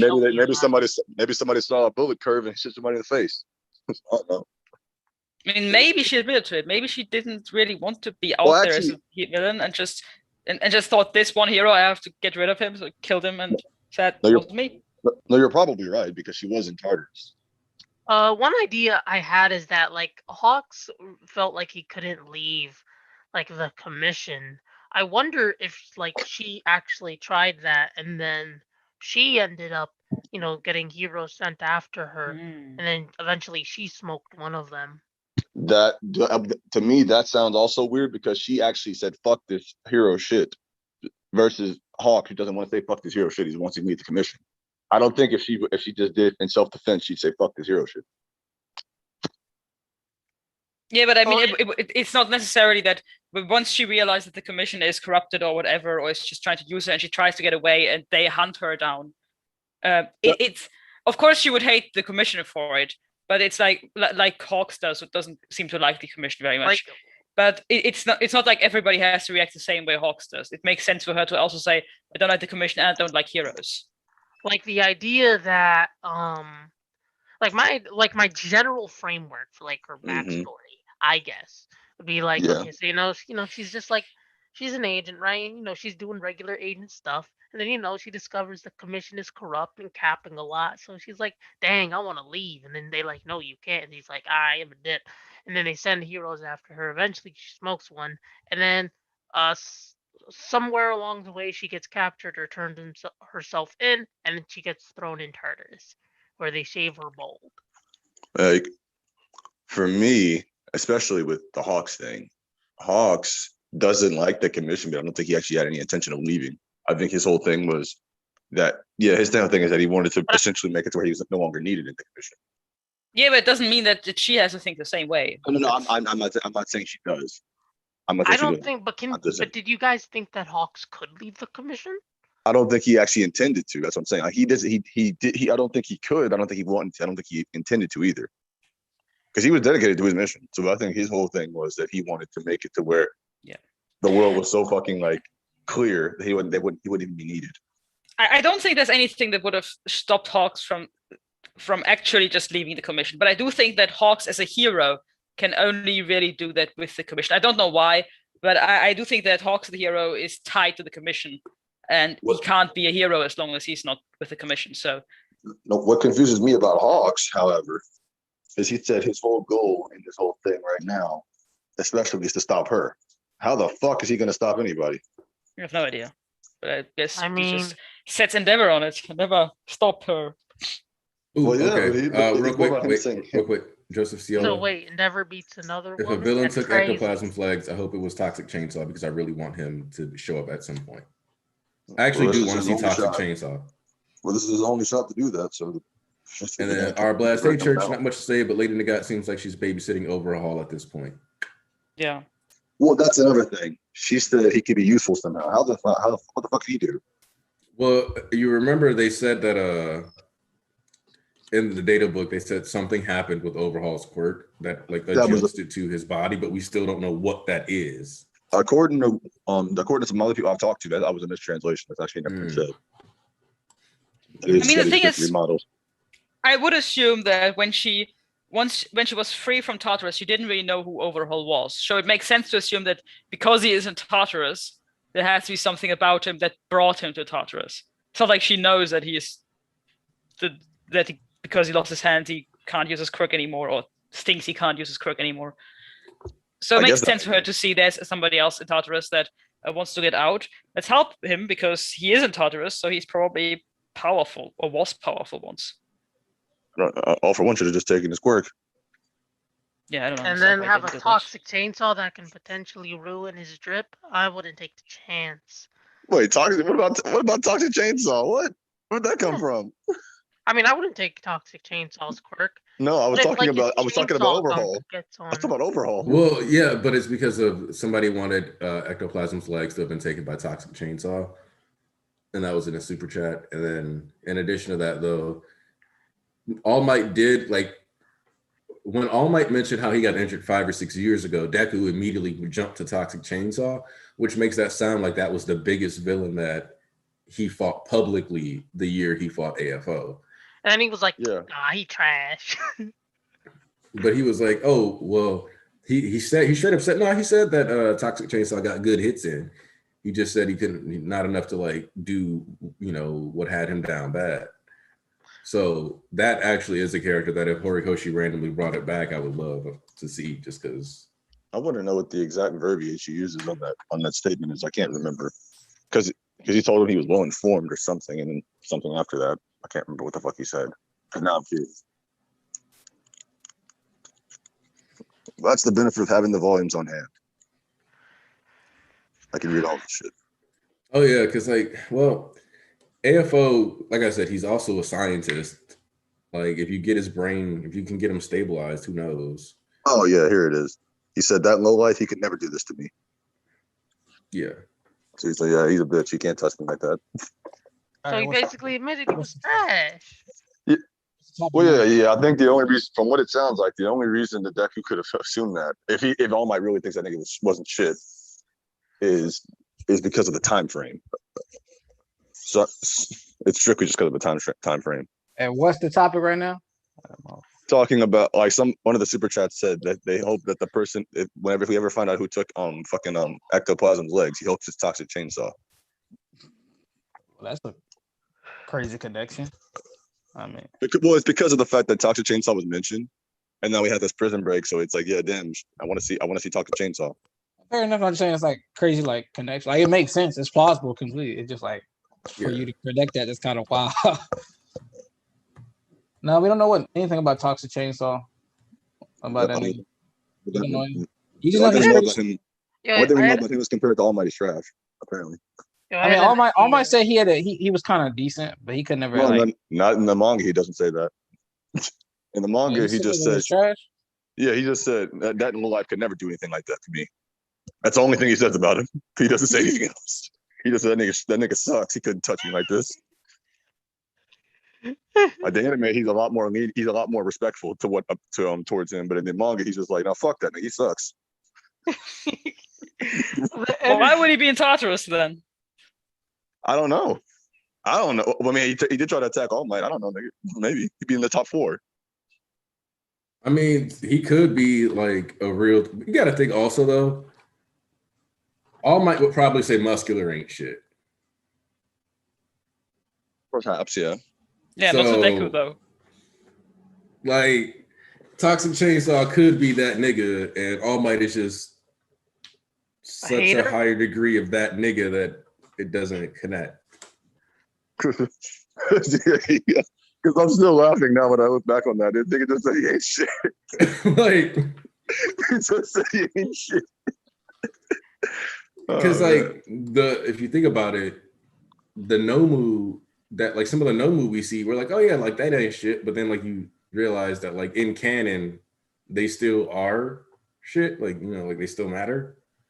Yeah. So Yeah. What if like Toxic Chainsaw had like a chainsaw, but it like made people really toxic, like emotionally? That'd be I funny. knew you were gonna So say you some mean- stupid shit like oh. that. I knew it. Oh, are they playing? When did they play? Hold on.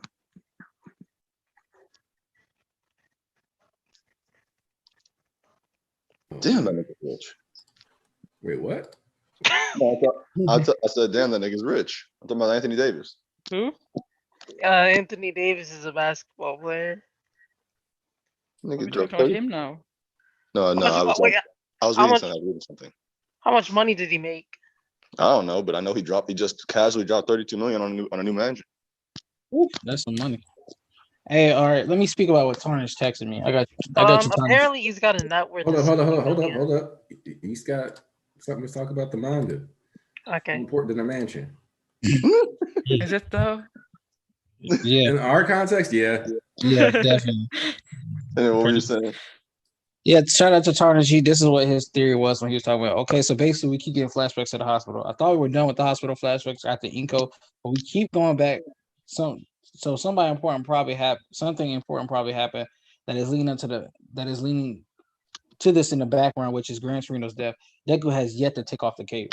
Which Tarnish does have a point. We keep going back to this motherfucker hospital. I don't like Never that part. I have to be thought- honest. I'm not never a fan of going back in flashbacks to one and the same moment so often to just give more tidbits instead of just giving the scene. Because at this point, I'm for Maybe that I'm because wrong. we don't need to spend all these time. Like I would rather get the shit flowing. It's better this way to get the shit flowing than just spend needlessly chapters upon chapters. Like yeah, but at this point we have already spent like more time on this scene than we would have if you just had made a chapter of it. I'm just trying we to just see spent, like, 2 Bowser. pages, never done.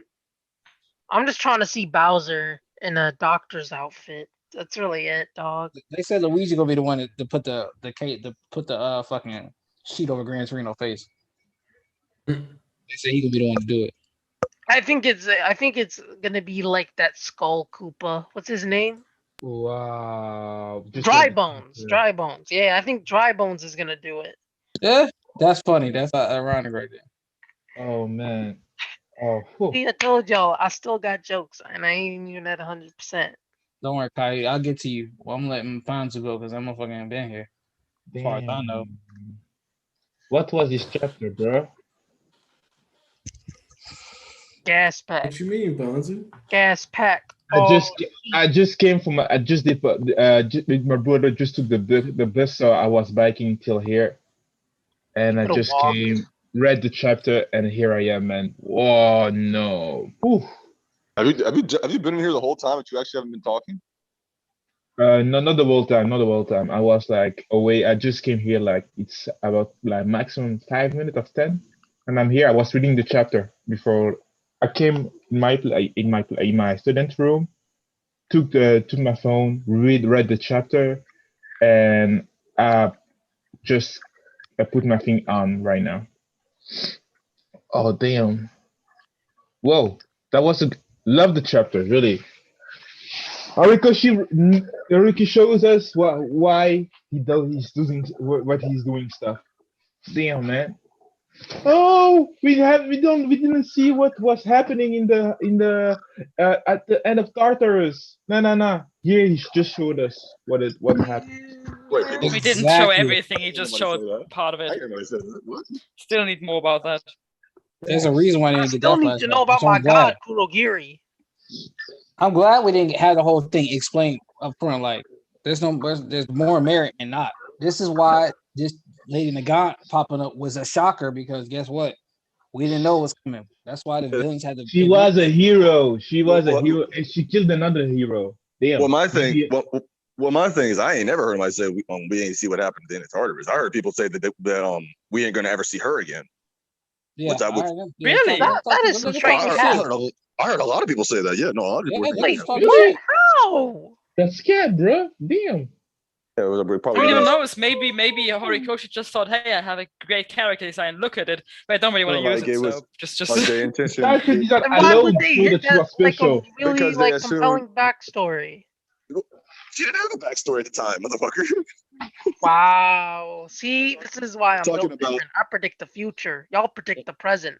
Yeah, because they were talking. They were thinking that shit, we're only going to be using her to this free overhaul, and I see why they think that because of the fact that the only thing she really did in that moment, because we didn't learn anything about her, was yeah, because was she free a didn't do character anything in the was moment. free. It was free a character we already know. But So she people had assume personality. the only thing she was going to be around for was to get him out. No, but she had a personality. You can see distinctly that she Oh, had. I'm not saying she didn't. I'm just saying. But I know you're not. But I'm talking about like in general, like you can literally see distinctly she had a personality.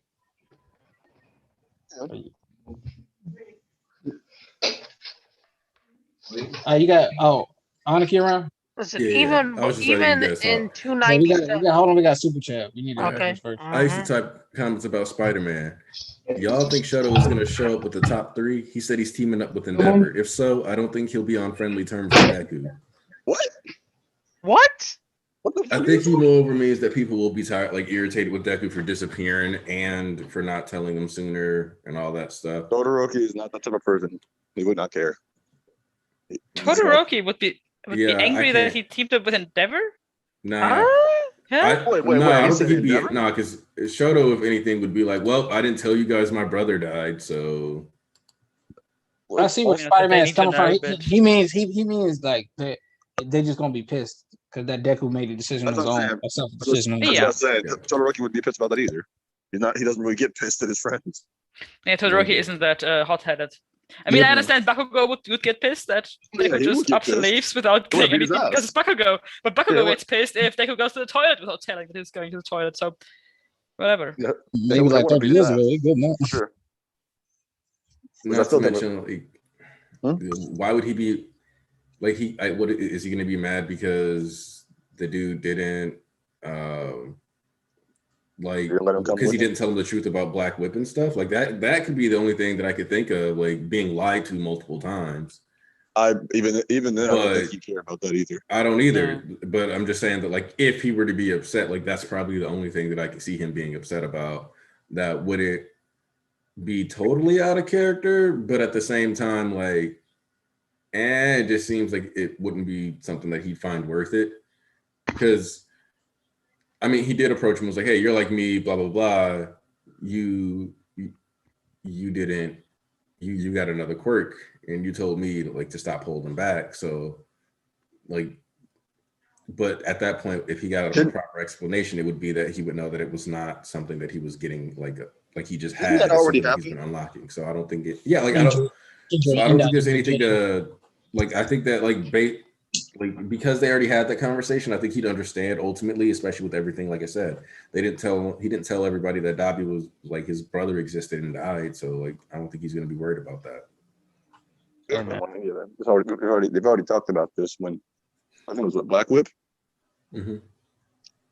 Well, he was like, it's another, like he was like, it's just another manifestation that popped up. So it's like, well, I guess your quirk was manifesting other quirks, and that's fine. Like, you kind of told me. I don't see him being mad. Me too. Nobody seen him being mad though. So yeah, that will be out of character. I've seen him Tartarus crazy. prisoners that could be that are gonna matter. I think Stain. I'm hoping we get like a Stain versus Yoroi Musha, just because I want like that. Really? That feels like Y'all really hate that nigga, don't you? I mean, but rightfully so. Yeah. Rightfully so. Bro. Well, okay. The reason why I kind of would like it is just because it's like, you remember he was in a Hero Academy at one point, and I would kind of love it if Stain met Yoroi Musha and smelled the fake on him, and then like that's kind of like what ruined it. But like that's where he got like a lot of that swordsman training from initially. About that, I know that's true, but where does that come from? I've heard that before. Where does that come from? What do you mean? Listen, I just hate the. Bro, I just hate Hold on. Stain being in a Hero Academy. Where does that come from? They mentioned it during when he was arrested, right? Yeah. It's in the news report when he's arrested. Well, guys. Yeah. They didn't mention the school though, right? Yeah. Because I remember it was like 2 or 3 years ago.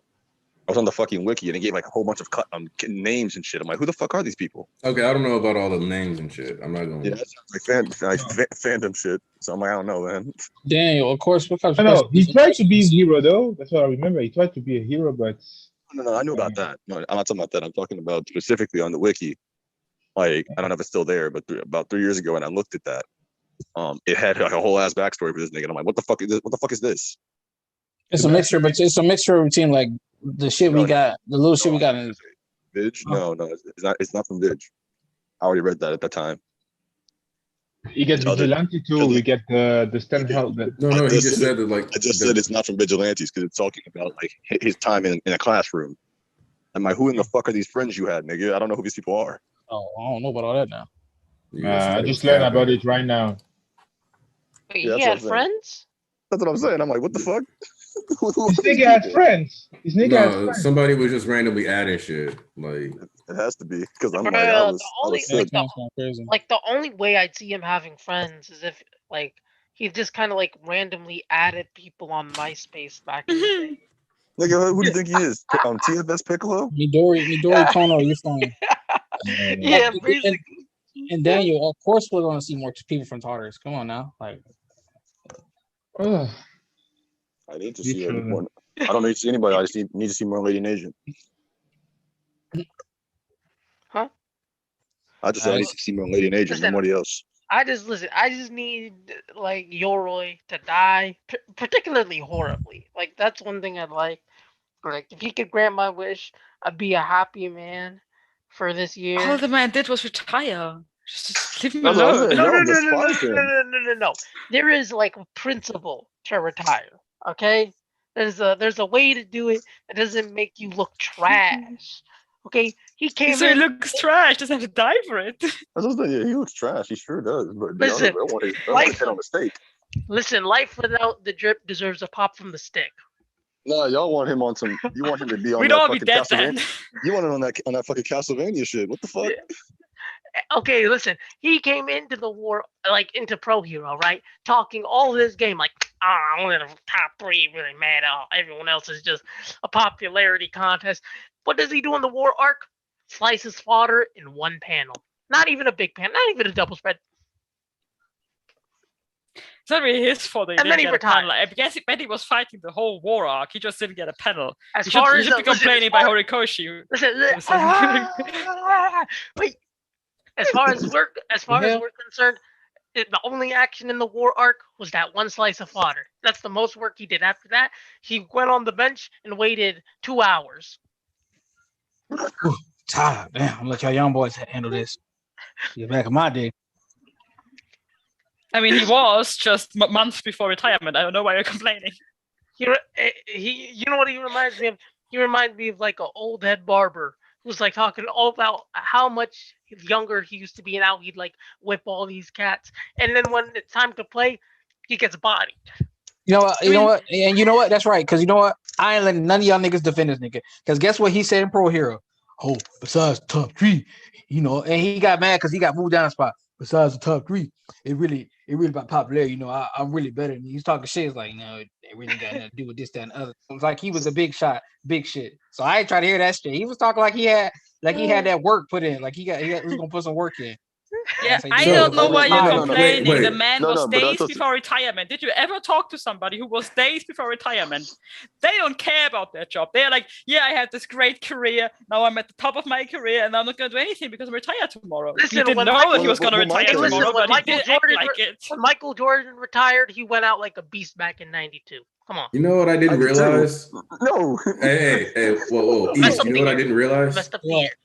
year. Giron has the Bojack lighter. He does? Yeah, he's got a revolver for a lighter. Yeah. Now, with that being said, that meaningful segue was so I could say that I found it. It's chapter 57, pages 17. Hero Killer Stain, real name Chizomi Akaguro. Deeply impressed by All Might's debut, he sought to become a hero. Akaguro attended a private high school for hopeful heroes, but soon despaired over the fundamentally corrupt view heroes within the educational system. He dropped out this summer after his freshman year. So the way I look at it is that he could have easily ran into Yoroi Musha, or Yoroi Musha could have been a teacher at the time, anything like that. Especially- Listen, as by far the as way, we're concerned, the only work Yoroi put in was he clocked in for the war and then he checked out. Yeah, because no, he is. by the way, say it's you capping on your name. That nigga wasn't fit to retire. There's no way that it doesn't say anywhere he was He days said, away from retire. No, but he was literally- acting like he was a day before retirement, and he was factually. He didn't know it, but he was literally- factually a day before retirement. Or 2 Nah, days. you trying to make it seem like he said us because he was like, it says yes, Yoramusha, the number 9 hero, announced his abrupt retirement. It wasn't he have no. I build-up know, like, I No, know, no, I no, know. no, I'm yeah, just like, she's joking not because yeah. the thing is, if you go to any sort of public office and you talk to somebody who's just days before retirement, that's exactly how they act. He didn't know that he was going to retire at the end of the week. He didn't know that, but he acted like it already. Like, So my Stain whole is thing- currently like 31. yeah. My whole thing was, I'm saying that not All Might, fucking Yoroi Musha, he is fuck him for retiring like this when everybody needed him. But damn, y'all niggas are going a little hard on him. Like y'all said, he needs to die for that. Like, hold up, no, that's a lot. That's wild. I'm just saying Stain gonna fade that nigga. I ain't say like, oh, I can't wait to Stain. Well, I ain't necessarily referring to you. I'm talking about Squid. Nah, bro. Here's the thing, right? The reason why like Hey, listen, I Yoroi live by Musha the gotta drip and go die by the drip. is because when you like get on TV and you complaining about how niggas doing better than you didn't earn it, how it's just a sign of the times and it's just random, like, oh, niggas just sleeping on me, they don't appreciate your boy, and then you don't even do anything worth noting in the war. Mm-hmm. And then you want to leave talking about some, man, when I showed up, I know the first time I was introduced to the audience, I was talking about some I'm that nigga type shit. But I got to be honest with y'all, I'm kind of bitch made. I got baby lotion for a soul, and it ain't holding up out here. The best part was how he was like, I'm going to commit seppuku. No, he's not. He's just going to get tired. He's going to go home, watch TV, drink tea. It's time for a scripture reading. Go to the book of Horikoshi, chapter 300, verse 7. Go ahead. In light of the recent destruction, I see no option but to fall on my own sword and resign. Even heroes of Like, if I were one of the reporters, I would just wait a week and then knock at his door and ask what is about the seppuku. Is And it the going to Lord happen? When is it said- going to happen? Even heroes of fair renown I intelligence, mean, you haven't heard from him. including an older one I who mean, had you haven't heard. plenty You of haven't. savings from his days as a young hero. All right, continue. I was gonna say you haven't heard from him in a whole bunch of chapters. Maybe he actually did die. Maybe he did fall on the sword. That's true. Hey man, but this had is continued to serve oh, regardless. Yes, Yoroi Musha, the #1 hero, announced his abrupt retirement. Number Number 10. you mean? 9. Number number 9. Number 9. I mean, 9. I mean, 10 minus 1 is 9, so it's close enough. Falling on your sword, fancy way to say you're quitting your job. You're just dodging real responsibility. If you quit, what's gonna happen now? You old coward! I was a friend of yours. Damn it! All I man. ever wanted was love and respect. Hey man, Yeah, And that's the part that makes me mad. Dude straight up admitted, man, I did it for the clout. I didn't want to. I'm a fraud. Like, bro, he a fraud. But here's Fraudulent. the part. But here's the part that eternally damns him, including an older one who had plenty of savings from his days as a young hero, but had continued to serve regardless. This man had the bag secured, and he still put in work. There was no sign of retirement. He was gonna keep doing this for the bag, for more bag. He This was man was literally just a clout demon. the Yeah. garbage man. Yeah, Like- and I mean, he was just in for the cloud, and when the cloud vanished, he said, "Well, then I'm out of here." Why just are we saying- surprised? Hey, we saying that? Hey, you want to Because be a he was clout demon? talking, bro. He was talking big. He was like, listen, to all these youngsters out here. I mean, they Well, ain't that's the thing. That's why I honestly don't think that. like. And then he does that's- nothing during the war. Well, that's kind of why I don't think the fucking Saint's gonna do anything to him He checked in, because he quit. checked out. Nah, And he because retired. like, He washed his hands of that the L. thing is, Stain says that them being heroes is diluting what it means to be a hero. So he's not being a hero anymore. So why would you try to? Why would you fuck with him? but the issue here is that Stain did all this to build a stronger society.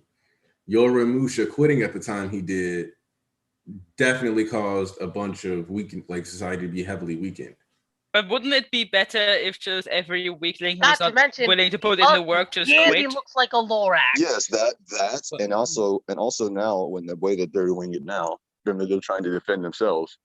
It is kind of making society more able to stand on its own 2 goddamn feet. But I mean, at the the thing at is, the same the thing time, is, Stain can't have it both ways. He can't one way say people who don't mean it can't be heroes, I'm going to kill them, and the other way say people who don't mean it can't retire either. That's weird. Yeah, Can't say that. but you it also is. you It's a talk. big Hold ass on, hold contradiction. on, If you built hold on. different- But we acting like we talking about a normal person here. That's true. We just act like we just talking about some average nigga. No, this is a nigga whose conviction is and shit is so twisted. He actually froze Endeavor and everybody in their tracks. You got to think this All for man speech. who basically says, "I hate the capitalist approach to hero marketing," and is an All Might fanboy. If you hate the capitalist approach to heroes, you would be an Aizawa stan. You would worship that man. And he's Well, met Aizawa, I'm pretty sure. He would be. He would have to be an Endeavor fan before he's an All Might Has he fan. met Because at least Aizawa? Endeavor didn't care for his image. Listen, Has he Endeavor. met Aizawa? I think they ran. I'm not 100% I don't sure remember they ran because into it- each other during Vigilantes or not. I because just know them Aizawa pops up Dims too he much in did. Vigilantes, so I can't keep track of which arcs he Yeah, does and doesn't. no, like when the Stendhal shit happened, I don't think Aizawa showed up yet. Okay. So So yeah, yeah, no, like, they probably don't know each other. but still, like, you would be an Aizawa fan before you'd be an Yeah. All Might fan if that's how you felt about it. Well, because it's like he doesn't like that he doesn't like the people who do it for the celebrity, but he knows that All Might does it for no other reason other than it's the that's right thing to do. That's a thing too. Like somebody they were talking about in the chat. I was like, you see, he would even kill even if you retired. That don't mean you safe. There's still plenty of people it's still people that get out the game, and they still come for you after you come out the game. It's just like, yeah, you think you finished retiring, but it's like, no, I need to truly purge you. Like, you need to go in this entirety.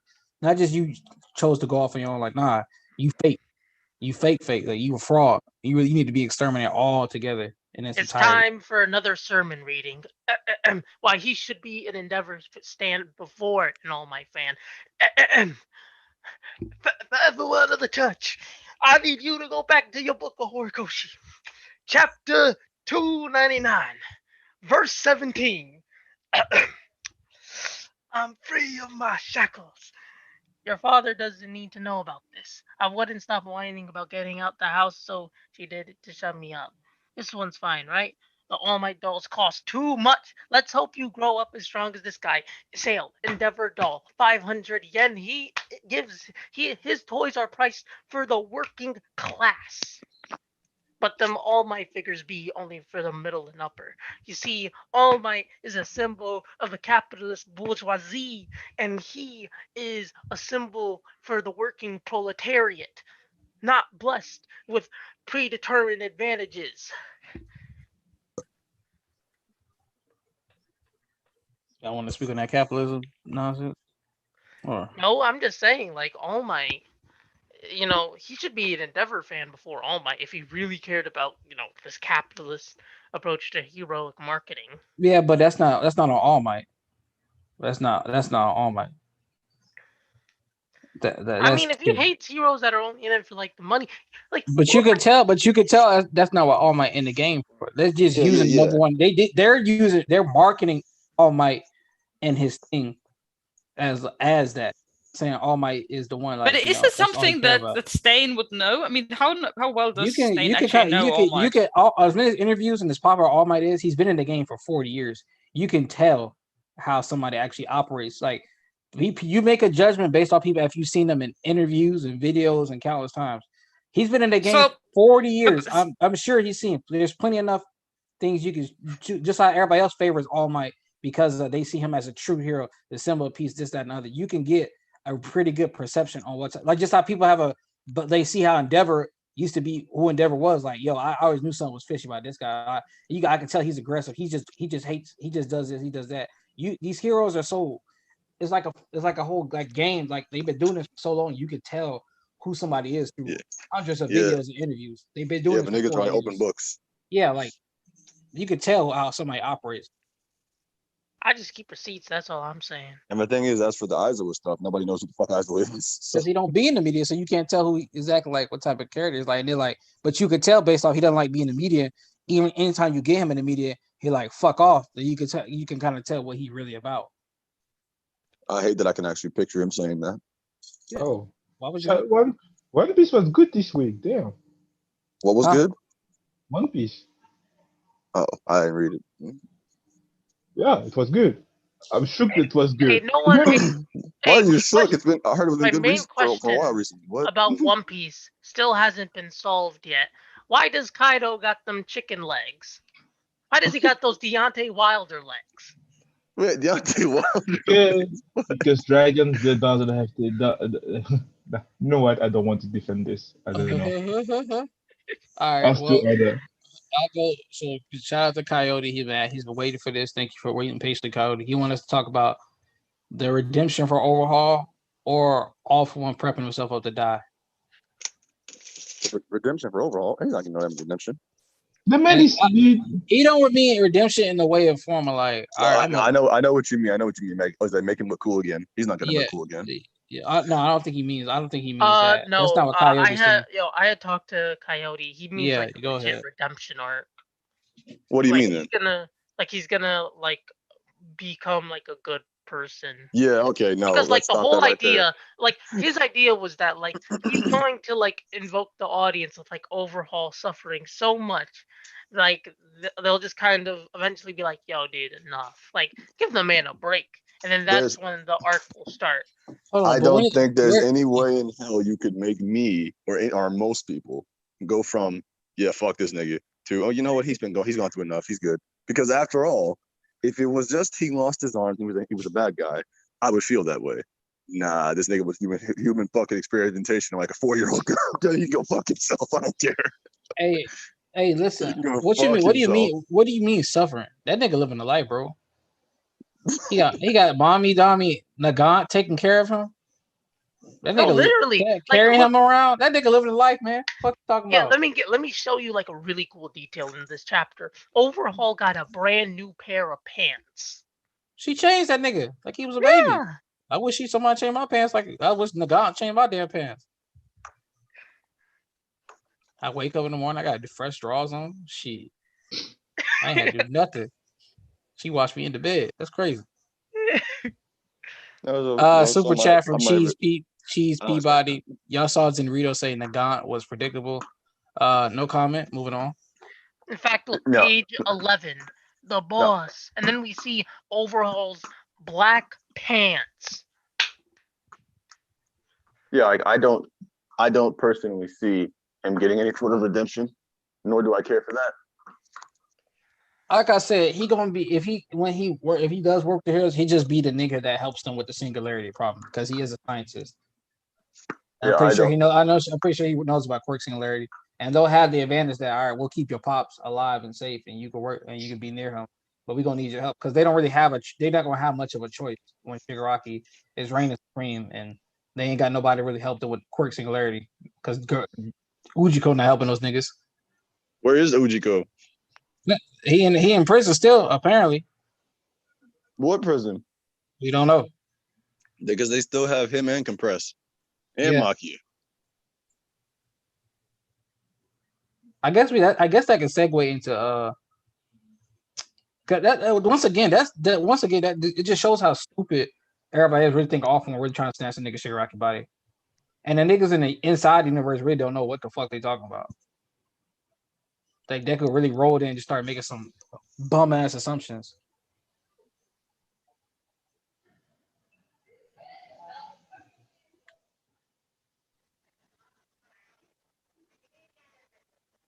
What was I gonna say? I think the thing that confuses me though is well, fucking, I lost it. Like well- overhaul sanity. Nice. Actually, I think I remember. The thing is, there's a lot of stuff that has to happen when it comes to the Shigaraki shit. But the thing is, then if that's the case, are you assuming that they just made an assumption that he wants to take his body? Because they said it outright. So you think it's just an assumption they made, or what? Bro, they be assuming like they playing Pictionary. It's starting to get on my nerve. Well, that's what I'm saying. Like, you're of the belief that them saying that All For One's trying to take Shigaraki's body is an assumption. Yeah, it's an assumption. Go, Mash. The thing about that is, I'm only wondering how they came to this conclusion. I guess they noticed that like All For One wasn't really popping off right now, but that could explain a bunch of things. Like maybe he's just chilling right now. He just got out of jail. He can't even get like a honeymoon or something. A post jail party. Come on. Yeah, because my question is, I don't understand this on both sides. On one hand, I don't understand how they came to this conclusion, but on the other hand, how do they have any conclusions? Wait, who are they? The heroes. They're the ones who are assuming he's taking his body. So I'm like, how did y'all even come to any conclusions about what they're planning? I don't know. I guess they just saw like he wasn't really like popping off, and it was just like, he must be doing something. Well, I mean, the logical conclusion is that he's trying to recover. Like y'all jumped the dude like 8-1 and like beat him up so bad, like his daddy had to pick him up. So it was like, bro, gotta retreat. That's what I'm saying. Like, him recovering is a logical assumption to make. The assumption that he's trying to take over Shigaraki's body is a jump. He needs that like Wakandan medical tech, he needs a little something, It's a leap in logic that I don't really understand. Like I said, like the war arc, I think their hubris is gonna be their undoing.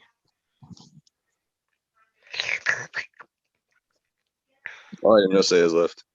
So in the case of this, this is straight up them assuming it based off what Deku said he saw in the Vestige world.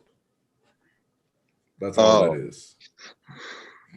Deku saw them like fighting for it, and he was like, well, then that means that more than likely he's just trying to take Shigaraki's body, and that's like why Deku just looks at him as a person who needs to be saved instead of looking at him as like a complete villain now, because now he just looks at him as a person that they're trying to conquer. So they're like putting their thought process into that. The big issue that I kind of have with that logic though is that they don't know how much other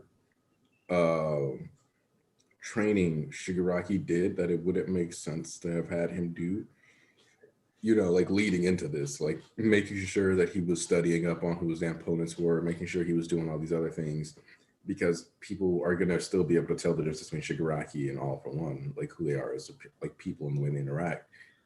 So it's kind of weird that he had him like learn all that stuff. So that's why it's like this. That's why I stand by like I think Vestige for one is a little more wily than the original All for One, like the human All for One actually planned for. And then for Chief Peabody, y'all saw Zenroto say Nagant was predictable. I Yeah, I don't read follow that. Zenroto. Yeah, I read that and we just skimmed past it. Yeah, Whatever. Yeah, And but anyway, back to this. Listen, they just don't have the heroes are wrong, and All for One's not trying to take his body. There was other than y'all PTSD or Orochimaru, you can't prove to me one single panel that had the implication All for One wanted his body. There was not one single panel you could pull up that had the implication that he wanted his actual body, other than your head canon, and you want to assume off of some PTSD stuff. Until the war, when the Vestiges pop up, that's the only time you had the implication he was trying to say. That's just how the Vestiges works because they are this close to getting the thing. He said, tomorrow, combine your power with mine, and we can do it. He told him, and then Chirac like, move, nigga, this is my time. He's like, oh, don't be like that. You would have died without me. Come on, now, I got you. It's like he doesn't want him to lose. He told him to retreat. He said no. He is trying to like they are having conflicting ideals.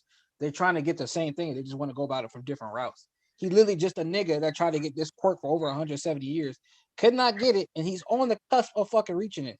So of course, an overprotective, overbearing parent is going to act like a child, immature, and step over the dreams of their children because how they want to get it, but they still want the same thing.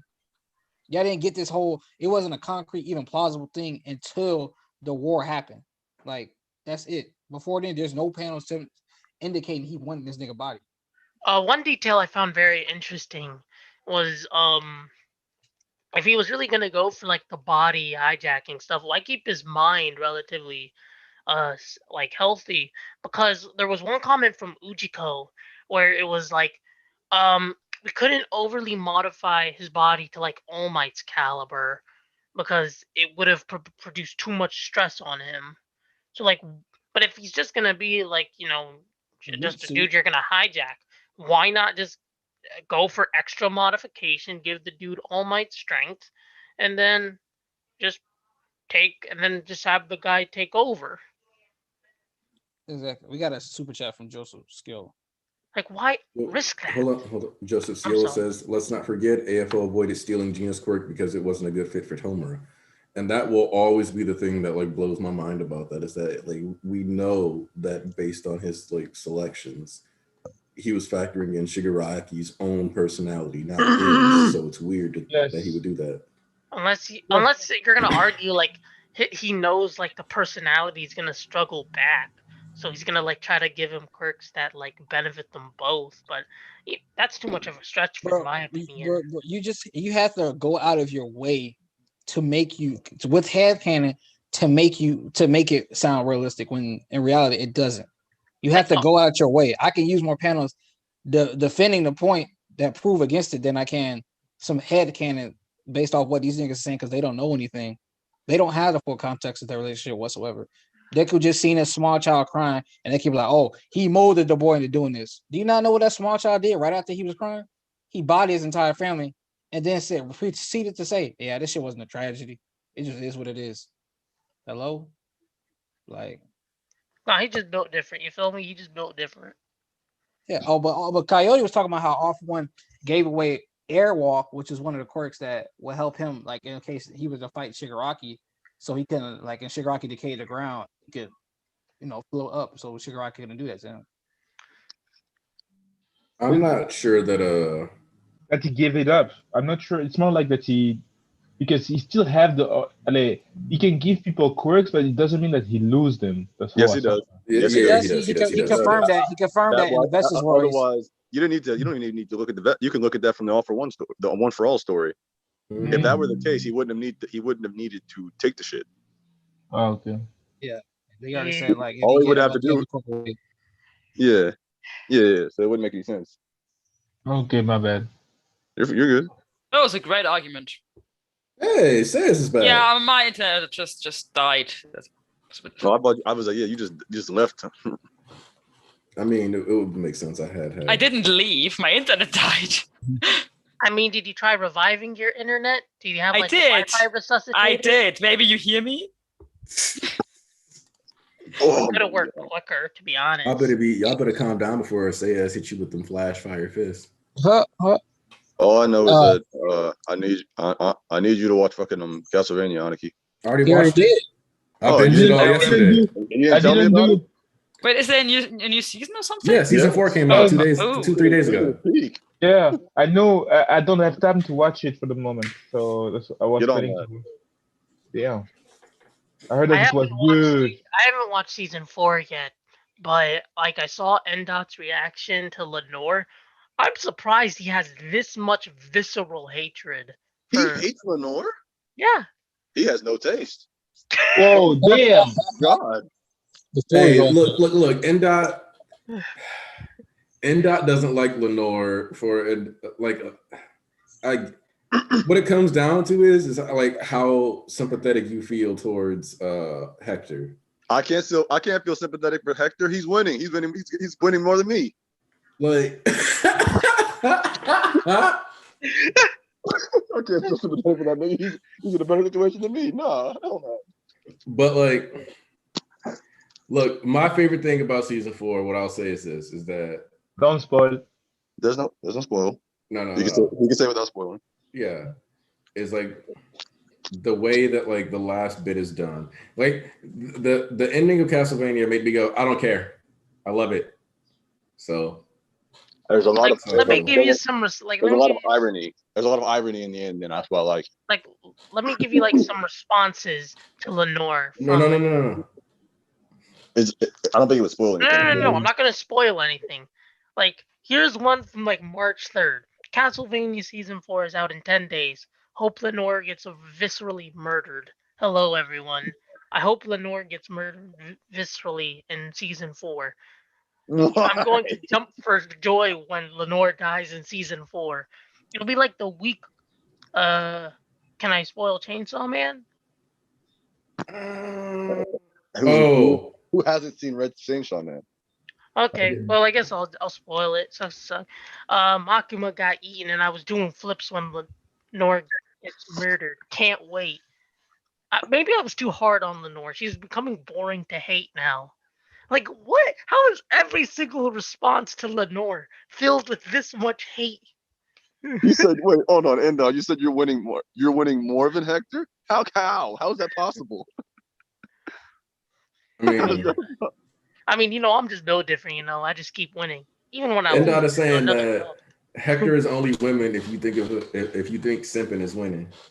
I mean, he wasn't simping though. He's not simping though. He what is it? I'm saying because when he got in that castle, when he got fucked over by Carmilla, he was a prisoner. He was stuck in there, had no rights. Then after he got to have a good night with fucking Lenore, he fucking she did kind of like limit his movements, but she also gave him more freedom. He's now able to walk around, be able to contribute to the fucking meetings. He's able to actually work. He's able to do it. He has a whole bunch of freedoms. He didn't have it when he was just I had a whole conversation with my buddy while we were watching, and I was like, "This is why I don't like Hector." And then I just explained TLDR is like because he's dumb and doesn't understand how to negotiate. He is dumb. No, he is. Well, he was. Well, no, I take that. He was. Yeah. No, I'll stop it. Okay, guys. Lenoir was that the She was the diplomacy vampire. Okay, I remember. The hot one. Yeah. Yeah, the hottest one. Yeah, I know.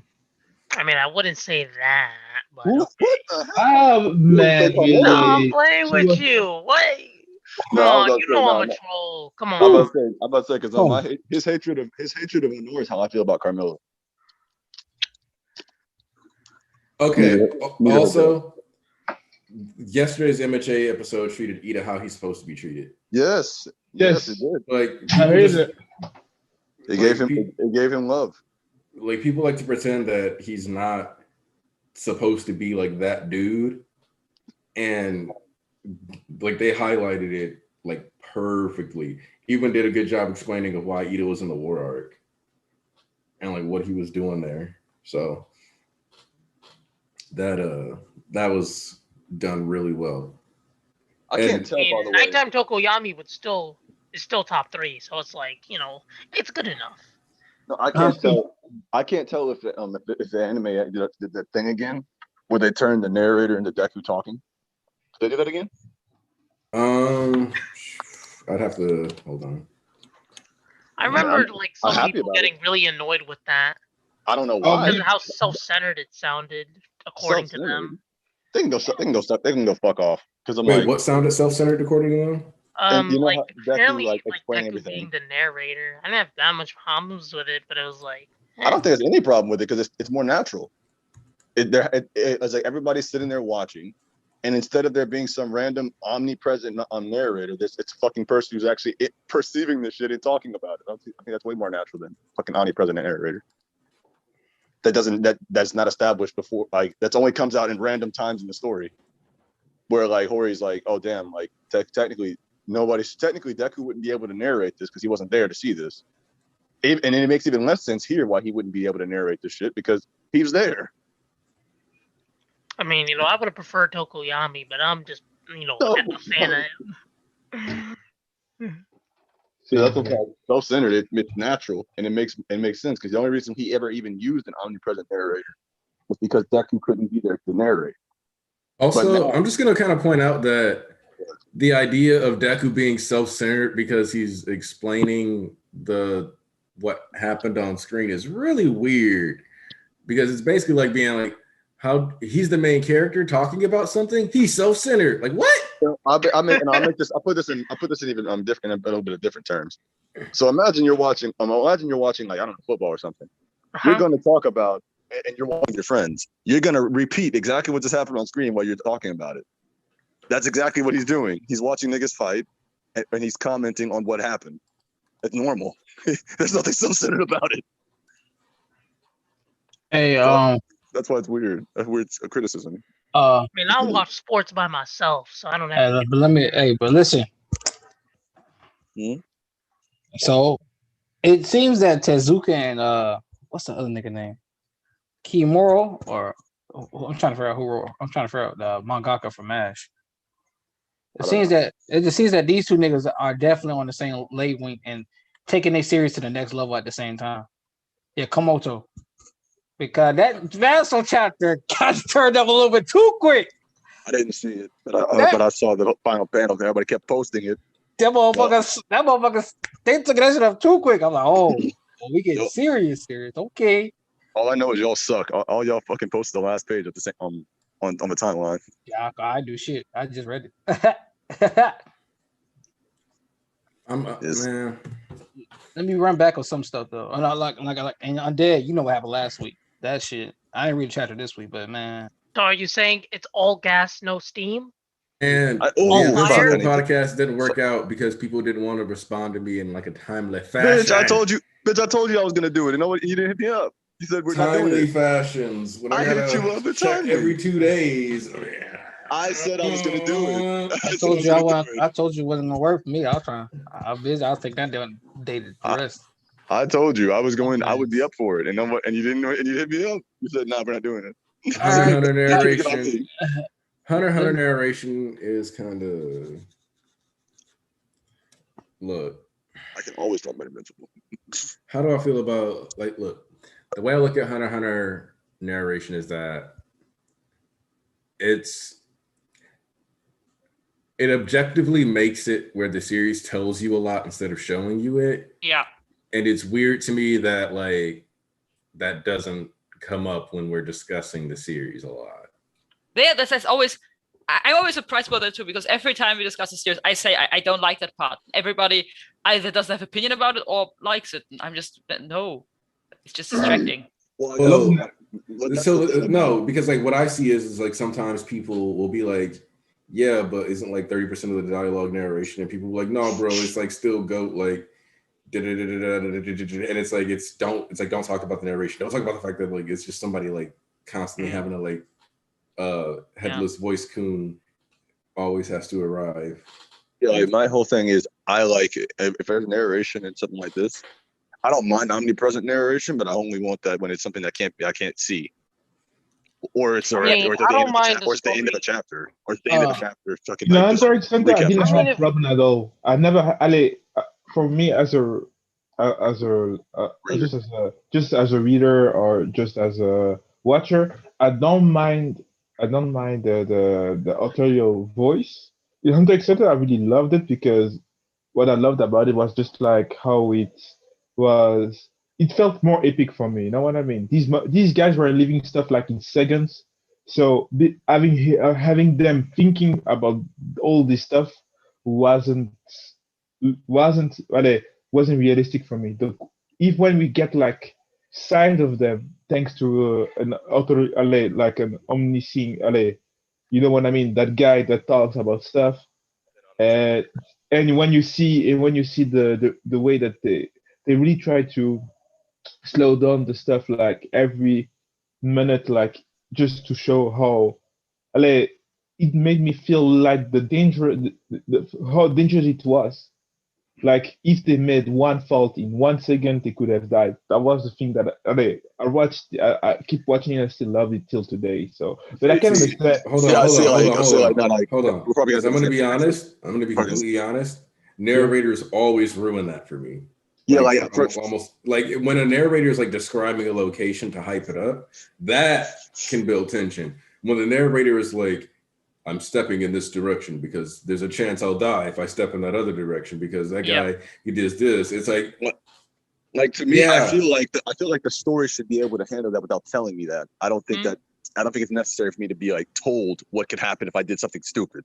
I think Also though, Absolutely agree. also Brenda De La Cruz though, that part about the narration there because the characters didn't have time to talk because everyone is moving very fast.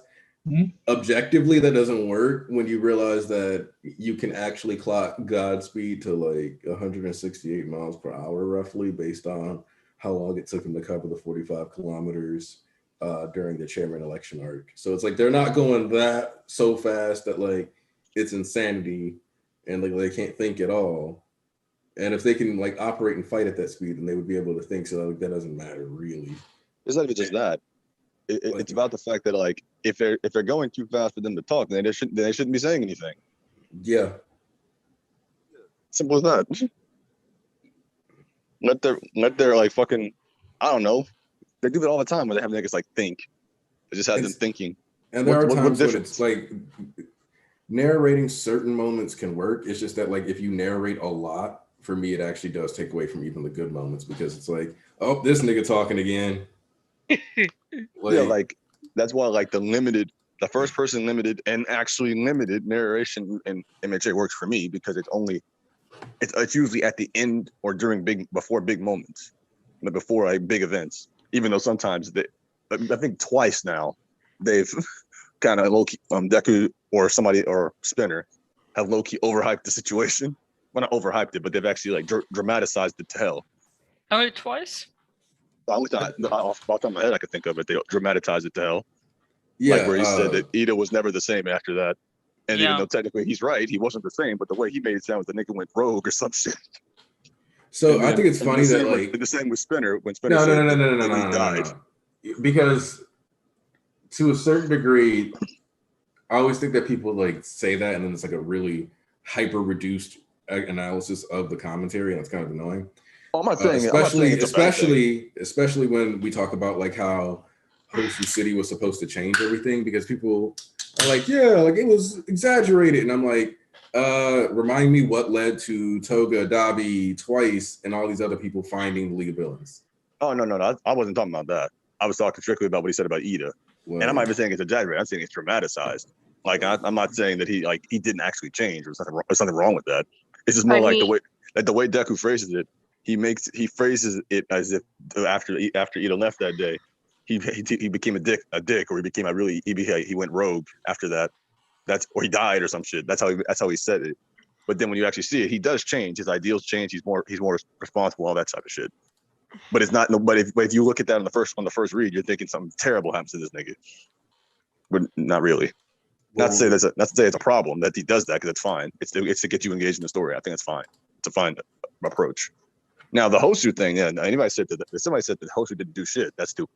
I wouldn't say that. Well, the problem is that the reason why Deku wishes that he had stopped Ida and like done it differently is partially because of not interacting with Ida the right way. Then led to him having the fight with Stain there, which led to them being in that position that created the domino effect that is everybody joining the league.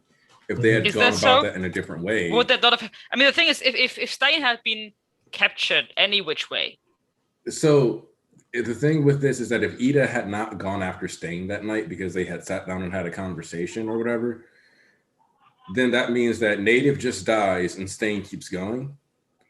And yeah, then but would that be better? Hold on. I'm about to explain it.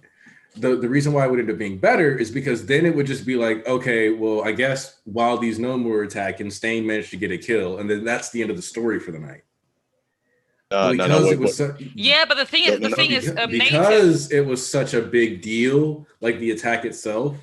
Like if Stain had been caught 2 days later doing an individual hunt, it wouldn't have been a big of a deal as Stain getting caught on that specific day during that specific event. all right. No, Yep. no, Yeah, no, I no, no, agree. no, I no, agree.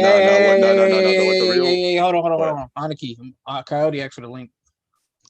No, I was going to say the only real reason that Hanaki would be happy about that outcome is because Native would die earlier. Well, that would be just a bonus, but like for real, it's the same as hold on. It's the same as like the Dobby thing where people are like, well, why didn't Dobby tell him that pro hero arc? He should have told him then as soon as he pulled it. It would have made more sense. No, I agree with And you. it's like, I no, it agree doesn't. for a different reason. I do think that Stain, whenever he would have been caught, would have been a big deal, but the connection to the league wouldn't be there. Right, that and then much. that completely That is- changes how a lot of this stuff goes down.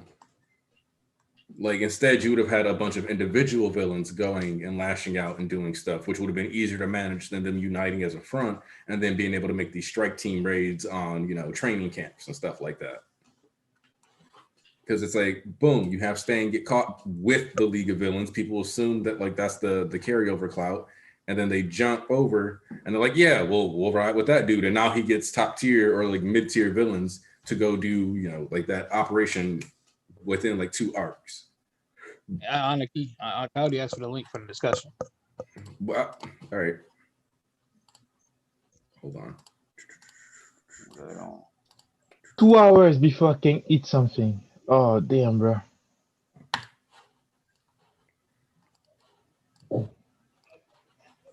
Here, let me find Coyote real quick. Here. Were y'all arguing about something earlier? Because Coyote usually doesn't want to come on stream. Nah, I think he just wants to explain his point about the overhaul thing. I don't think you were here at the time. I'm pretty sure you weren't. Yeah. What was the overhaul thing? He'll explain his point of view. But quick to shout out Tarnish real quick. Corco said Hawks would be a light of hope for the readers. What if he does something epic in this fight? Plausible. I mean, it'd be a last chance because you know who about to wake up real soon. And somebody pulling that nigga. Either Toga or it'd be the new king. Somebody getting that nigga. What up? What's up, Like Coyote? Hold on. What make, up, sure dude? make sure your government isn't on. Yeah, it pops up as Coyote. Okay. All right, Coyote. What was this discussion this overhaul thing that was being talked about? Okay. I just wanted to just pop in because BG said like there was no way for an overhaul redemption one. I think that was just the most set up thing by this chapter, really, because when you look back at the prison arc, like you have 3 villains that were highlighted, because I'm not including Gentle because we all know he's already redeemed. But out of the 3, Muscular, when he immediately got out, he was just focused on killing people.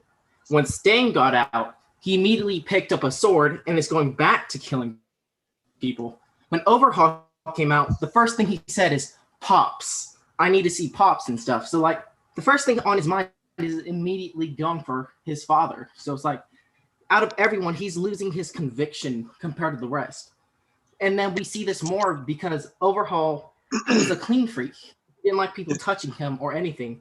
So when Lady Nagant touches him, drags him around, and he doesn't care, that just shows more that he just doesn't care about, like, anything he had before. He just wants Pops. You said he left his conviction. That's not true. Because his conviction was always for his father. Everything he did was for his father. Yeah. That's the thing. So that he's not really leaving anything. Wait, And that's BG. He's referencing. Okay, so there was like a thing that people did where they said like it's important to distinguish like who Kai Chisaki is versus like who Overhaul is, and like the ambition of like Overhaul, the villain of like getting all the quirk bullets and doing all that other shit. That's is to the wayside. Yeah. It's the core of the kid, like that Kai Chisaki stuff that like in the boss. That's what he means. Oh yeah, I'm saying like even then, even before he even went for Tartarus, that was his last thought was of his father, because he realized that after he took my arms, I can't fix him. I can't save him. He's gonna be fucked. Yeah. So he wants to get back to him. He wanted to get back to him even before all this shit. That's the thing. So I'm like, I don't think there's nothing really different about him. There's nothing different about him. There is, because like he personality wise, he already is different. No, I'm saying because he's letting himself getting touched by like Lady Nagan. No, because they already said he lost his mind. Philosophy. They said that's because he lost his mind. He doesn't care about anything. Yeah, and if he's lost his mind, he doesn't care about being a villain.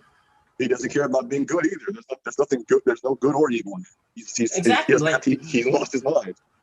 Exactly. So there's no like out of everyone, he's the one that's probably gonna get like the whole.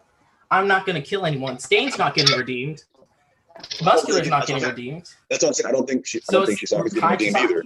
I don't think he's getting redeemed either. Well, it's not as in like everyone in the audience gonna see him as a good person. Like we forgive you for Eri. It's not like that. It's like out of everyone there, he's gonna be the one that gets a second chance, really, compared to the other two. I don't see that either. I don't really know what they're setting him up for. I don't know what they're gonna use him for. Because I know that at some point, even before this whole thing you talk about him like being redeemed, I don't see that happening. I'm talking about what is even Nagant going to use him for? There has to be a purpose that he has for her. Yeah. Not for the story, I mean for her. And I don't know what that is. Which that just, in my opinion, just like that also included it to you is like if they're setting up Lady Nagant and Overhaul, I just thought like if Overhaul's being included, because right now we don't know the purpose of him being there, I thought, well, Horikoshi might just be using him like this extra screen time just to build him up more. Because like if we're gonna have anyone else, it'd be Stain if we're getting redemption. Because like, that's the obvious choice by because he's the less one known, and it's just I don't know. Like he had a whole ideology change. He got changed by Lady wearing his mask anymore. So it's just like he's going back to Kai Chisaki more than being a villain is what I see it as. Well, because what is it? Because my thing is, I've seen other people talk about this too. I think the whole purpose of this thing about Deku trying to change people is for him to realize how fucked up this world is. So I don't think he'll actually be able to change anybody off of this current approach. Sure, off the current approach, it just depends because like that's what I'm saying. Like, because the way Deku's going about this is, you're evil. Yeah, I'm evil. Why are you evil? Because this happened. Okay, can we fix that? I don't know, maybe. Okay, let's talk about it. Yeah, no, that's not gonna work. That's what his current approach is. I mean, it could work for Chisaki. He could be like, I want to see Pops, and then he just sends him there. See, that's what I'm saying. I don't think it's going to work this way. So that's why I think his whole purpose of his whole little like Boy Scout approach is just going to lead him to realize how fucked up this world is. I mean, it could be if both of he realizes how fucked up it is, but I just see like he could spend more time with Overhaul and figure out a way because he needs to redeem one of those three. I don't think he needs to redeem anybody because if he does, that validates his way of thinking and that validates his actions rather than him trying to figure out a different way of approaching this. Because he won't have to figure out a different way of approaching it if it works on somebody. Well, so if it works on somebody, it could lead to him trying to do it on Shigaraki but ultimately failing. What were you gonna say? Fucking I would like to add. Go Ponzu. Yeah, I would like to add something is that I like what you said, BJ, about the stuff that he needs to change his way to do stuff because right now he just he's just trying new stuff, right? He never talked to the villains, and what you'll see is literally that step by step we met villains who have like convictions and ideas. First that we met was the Muscular. No, we met Overhaul, but Overhaul lost.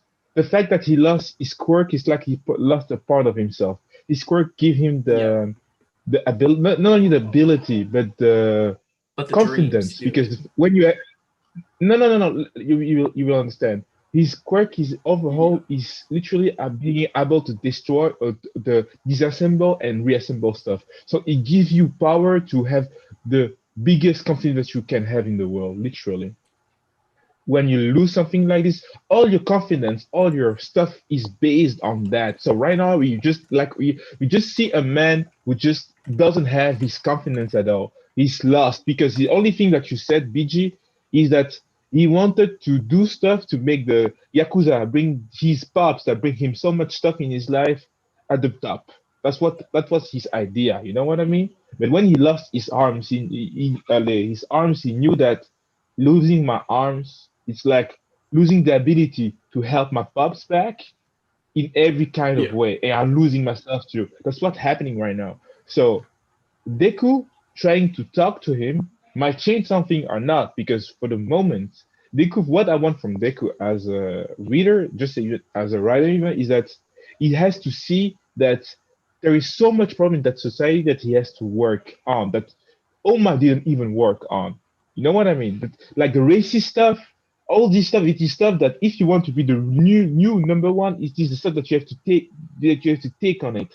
And all this problem right now in the society that is crumbling is literally, it's like wounds that were like not closed yet, but they're not fucking open and they're bleeding and infecting right now. We saw the chapter before, we saw what happened. A girl, like, she was just a little tall, she's heteromorphic, she was getting shot at, literally.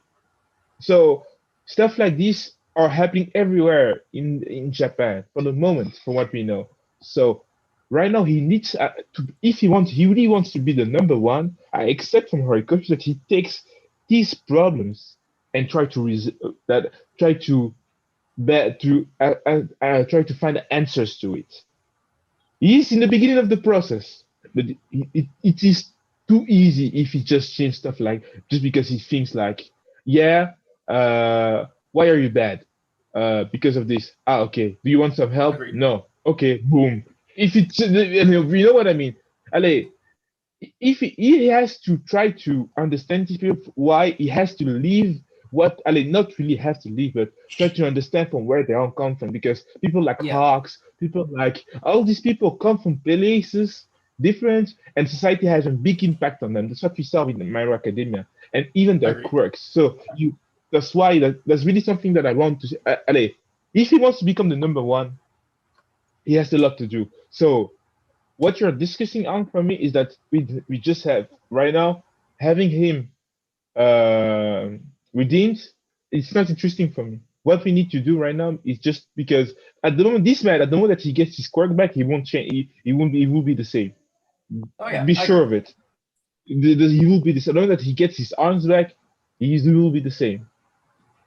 That's the Yeah. thing about it. Just a man that lost all. It's like like a dickhead who just lost his dick. Just imagine that.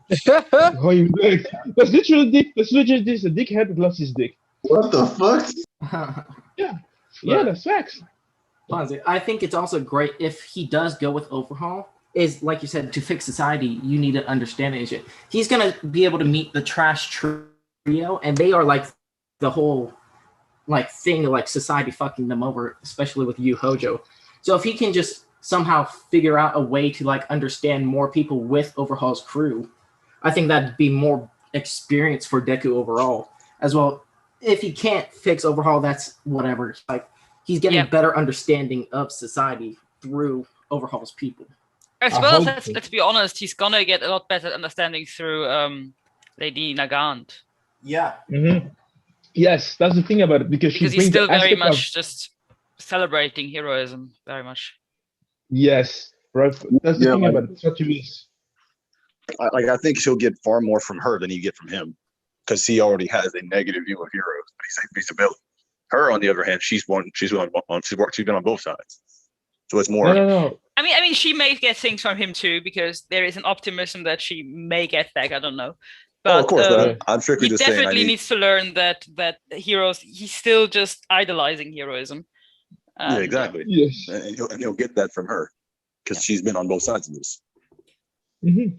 From what we know, she hates the heroes, people that like see the heroes as the hope, stuff like this, because from what we saw, like how she reacted to Alpha One when she was talking to him. The thing about it is, so something happened to her for her to kill somebody. Or she killed him because her quirk pushed her to find the target and shoot him. You know what I mean? It's Yeah. something that's maybe because yes, from what we know is that when she said to Alpha One that she was one of his that he was one of her targets. So maybe her quirk make her think like this, you know. But maybe it just you get this, and also that when she was working as a hero, she something bad happened to her with that hero. We don't know. Maybe she raped her, stuff like this. You don't know what with your hero society right now. If something like this happened for her, it's normal that she would have shoot him. So, you know what I wouldn't be surprised would have been the thing is that she was instructed by the Hero Commission to take out another hero, and then the story accidentally went public. And Oops, that's actually not bad. That's also good. That's also good, you know, to show that the society at its core, like just even the higher ups, even are like, yeah, they're no, they're bad people because like Hawks, like he was commissioned to be he was commissioned there. People didn't know about it. The public doesn't know that he was like working for the villains the whole time and to infiltrate them, trying to stop them, you know. And then he killed twice, you know. Because the thing about it is that we know how stuff goes, but for the moment, this society, My Hero Academia builds a society, builds interactions between organization groups and individuals that really are interesting uh, and with the quirks. When you talk about quirks have it so hard. A normal person with people with quirks, it is something that Deku really don't understand for the moment because he never had a quirk. He doesn't understand what it is that sometimes you get expulsions to do stuff because yeah, it's a part of you that want to do that. And from the chapter one, you can see that it was said. As some people really have problems with their own quirks, you know. Horikoshi was already playing with us with this from the chapter one. So it is really I can't wait to see what's happening next, you know? So yeah. okay. Also, there's something that I actually wanted to address. That's kind of funny. Everybody was worried about mid gauntlets, and now Horikoshi's already breaking them. So it's like we were given a tool that would allow Horikoshi Deku to have functioning arms for a bit. Yeah. But then it was just so he could like beat muscular, and now we're going back to the position where Deku's mid gauntlets are breaking down. He's gonna have to look out for his arms. He's gonna be losing support. You see, he's constantly like he was checking his hands when the gauntlets were deactivated. So Yeah. he's losing his support item in exchange for his life. Yeah. And if like Lady Nagant was closer, like if this wasn't somebody sniping him from 1,000 meters away, you could argue that he would have been able to use like a really big Air Force attack and like blow her clear to create room. But since he's not like in that mid range to like really fight her, he's just stuck having to figure out how to move closer to her while she's going to be able to fly. So now he's only going to be getting the support from Black Whip more than likely. So he's going to have to use that and just kind of hope that's enough while he's stuck in these streets, which will also be a nerf towards him being able to like fight people. So even if he does manage to acquire like a little extra, it's not going to happen. Like it's not going to be like that much of a buff for him because he's going to be handling the repercussions of all the cartilage damage, etc. Yeah. If anything, I've never had like a problem with mid gauntlets. Like I always thought it was okay to introduce them. It's just that the way they were introduced within, like they were off screen, like we never got to mention that they were ordered by All Might. They just randomly appeared. I think that's what most of the issue was, for me at least, is like it just came randomly. So, but I'm fine with it being in the story. Yeah, because like for me, the weird thing about that is that like we always know that Deku and in general, like heroes are always upgrading their support course items. So for me, it would have felt weird if we spent time like talking about Deku ordering another upgrade to his like arm support when we know that arm support is important to Deku. Well, it's not really just that. It's not even just that. It's about the fact that it's a time skip. A lot of things will just get added during time skips, and they'll just explain what the thing is during the time skip. So it's not really abnormal for that to happen. Yeah. And so just a like for me, time it's skip like, yeah, there was like we went ahead a couple extra weeks. We got, in general, Deku like was in the hospital, and then that was like on the day, and then he had to get out eventually. So like, Tarnish was talking about how he needed the full gauntlets to be canon. I really all it did is like if you paid attention to the movies and you got the little wink winks, because like one of the things that Horikoshi does is like he tells you stuff without telling you stuff, but it's like very obvious what he means if you just keep it simple. Like when he was like, oh, a certain American hero with compression tech made Endeavor suit. Wink, wink. It's like, yeah, okay, we get it. Like, and it looks kind of similar to All Might's. Yeah, we can put that together. Same thing with like when he showed the picture of the kid with the wings and then was like, look at him. This is the answer. This is like something of a hint as to why a kid like a Nomu with wings grabbed Deku.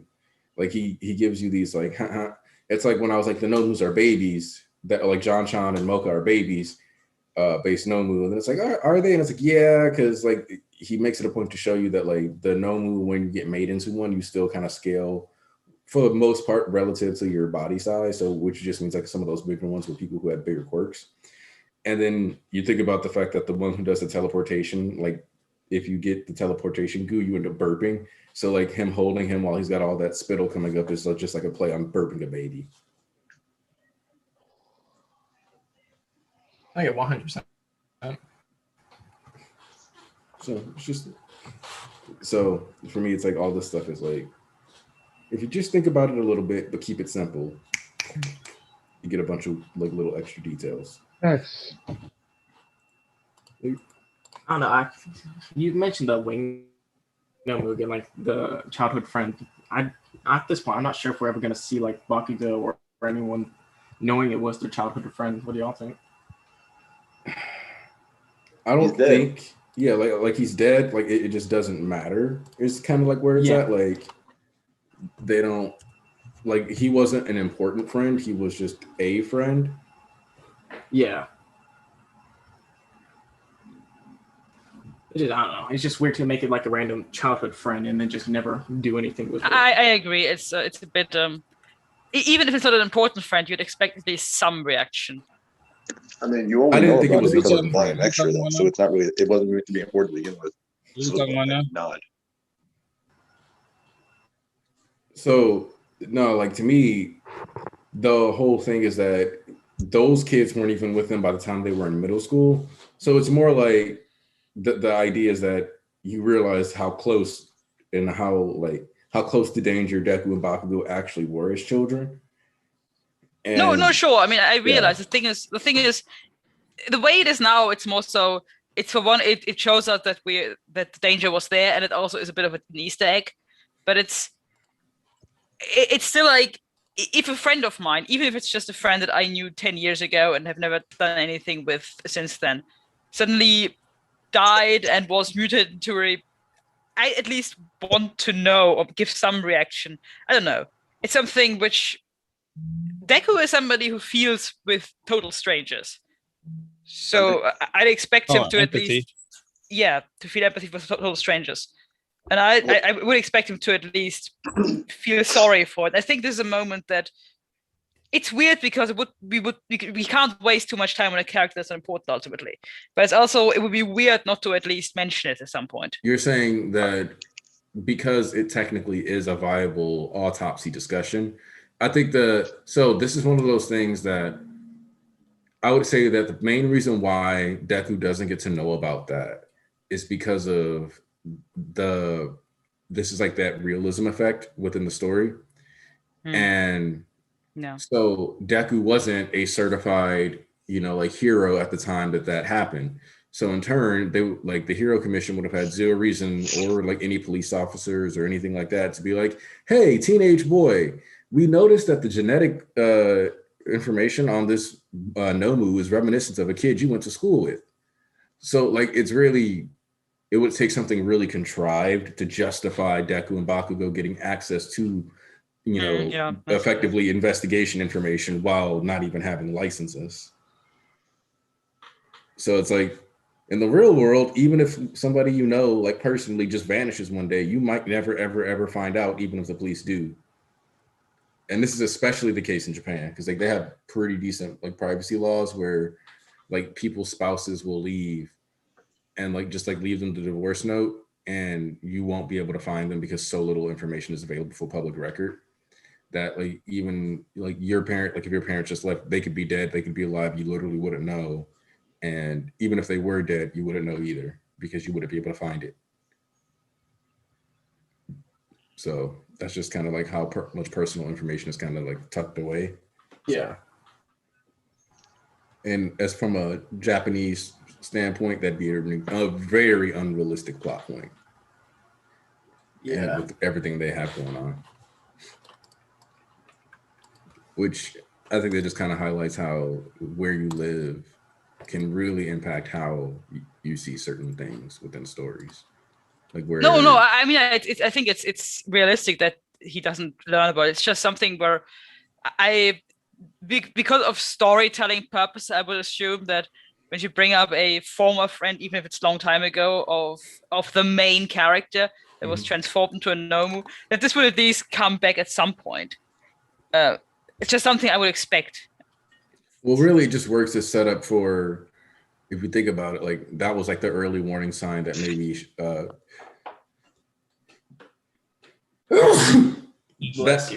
was like the foreshadowing for the Aizawa reveal with Shirakumo. Yes. Thank you. So it's like when you look at it from that angle, it's like anybody's friends can be taken.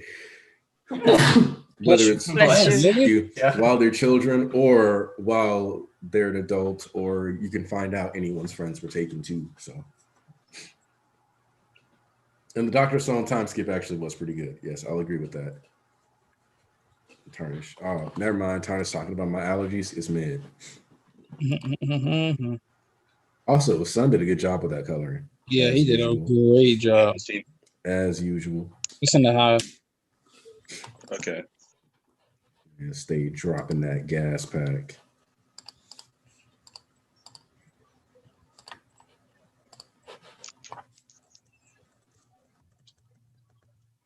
That Hori's part of film Twitter. Yes. Since we're not talking about anything else, I'll just bring the other thing I was talking about Friday.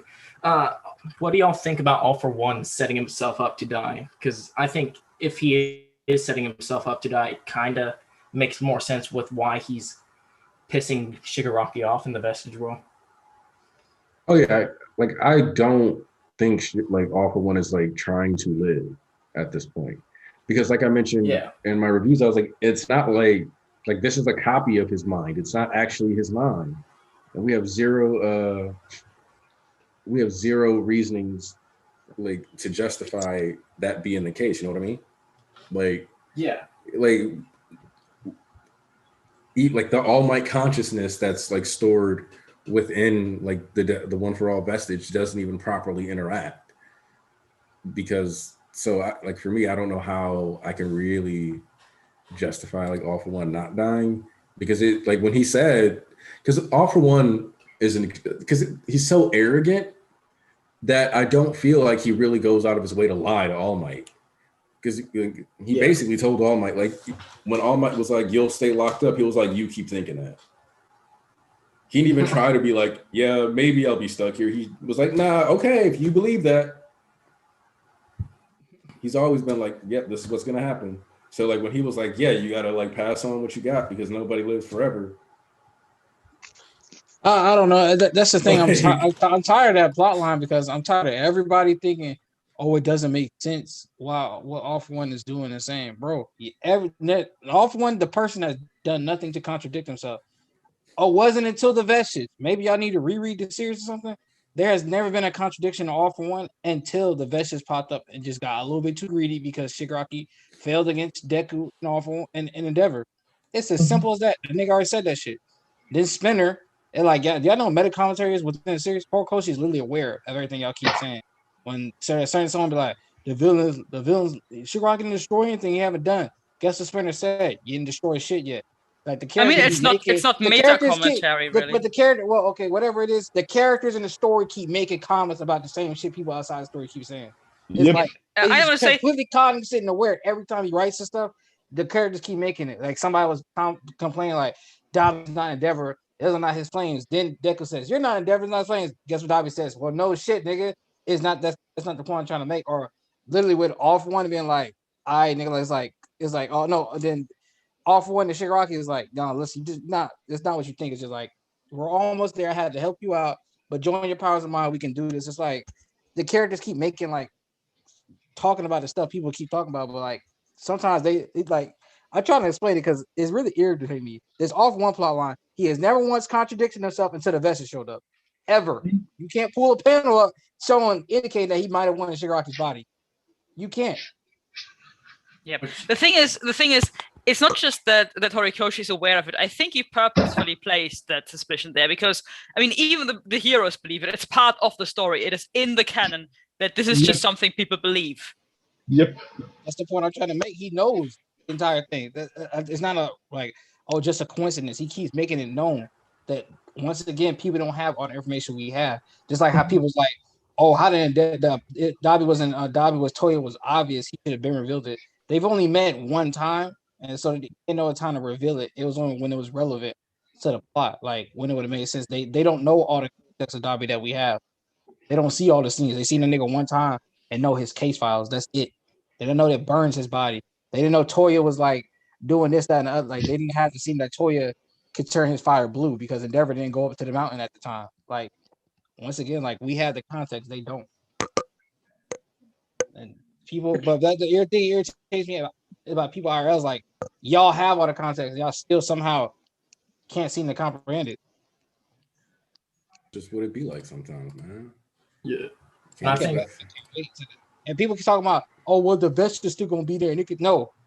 Shigaraki can talk going if he killed one outside, if he killed a real All for One, what do you think he can't stop the Vestiges All for One fighting for control and asserting his dominance? Like, hello? Yeah. I mean, even if the Vestige is still there to some degree, I mean, All Might didn't take over Deku's body just because there's some vestige somewhere in that in Deku. Yeah. And exactly, Tarnish. All these things aren't the problem that I think there's like a couple things that Horikoshi does that are like a little weird, but I like them, but it is definitely something that grates a lot of other people, which is like Horikoshi almost writes his story more for his characters than he does for his readers. 100%. Facts. And he definitely writes almost as if like he assumes that anybody who reads the story reads the tankobons, so they're gonna get the volume extras anyway. And he kind of writes like, so it's like he kind of writes with the concepts of fandom in mind, with the concepts of like the shared universe that he's created, like all these extra things. And if you're not reading it with all those extra things in mind that he might actually be aware, then you don't see it that way. But I think it's especially important to note that, like, just like us, Horikoshi would have grown up and seen the way that, like, Taikugo got done when, you know, the Byakuya controversy happened. And he would have seen what happened when that dude, like, killed himself over Itachi dying. So that, like, where when you see stuff like Can't You See Kun and all that other stuff, and, like, he, like makes fandom a part of the story, like, even within the canon, like, then it's kind of obvious that he's also going to be aware of like certain fan commentary and stuff like Monoma straight up saying, you mean he's gotten character development in reference to Bakugo, is a pretty good sign that Horikoshi has been genuinely writing with all these aspects in mind. So not only the societal angles within the like actual manga, but then the societal angles that could be occurring outside of the manga too. Yeah. I need to trim my mustache. It's killing me. I just did. Needed that. I guess it all comes down to Hori isn't an instant like satisfaction guy. He likes to make you feel it over time instead of instantly. I think something that Horikoshi does, which grates me sometimes too, is that I think he has this story set out and planned in his head, and it is a big story and it's an epic story, and he does want to get the pace fast. Maybe that's because of the whole how the industry works back then. But what he doesn't do, and that's something that grates me a bit, is that he doesn't linger on the emotional moment, which is why I think a lot of fans that are banking on these emotional moments to come later on are then disappointed, because they come, but they are like dealt with in 2 panels and then it's over. You don't really get this. Apart from, like, I think Night Eye is the one exception where we actually got, I think, 2 chapters where we were lingering over that death. But other than that, there were a lot of moments where you were looking forward to the reaction of the characters and you didn't get it. For example, there's no reaction of Deku to any of his mentors being injured after the fight, because he never, as far as we know, we haven't seen it yet. It might not still happen, but we haven't seen him yet visit Aizawa injured, visit Gran Torino injured. We haven't seen any of that. We haven't seen him deal with guilt or any of that. And I think we actually have seen him deal with that, but I think people that's very small. It's not the big moments that you're expecting. That's a matter of what Horikoshi has in mind and what the people have in mind. Well, that's what I'm saying here is that like Horikoshi does write like mostly for like what he wants, what story beats he sees that matters, and it's kind of like how like when people were like, oh. Horikoshi's fight choreography isn't that good, and then when you see like Endeavor versus Shigaraki and like some of like a lot of Endeavor fights, you're like, well, why is the choreography good here but not there? And then the answer is that you only get good choreography if you're good at fighting. Exactly, and if your scale is up there, there's no reason like early in the stand like the kid should have been having like Endeavor versus like fucking hot versus hood level fights very early in the series, because they're not at that level yet.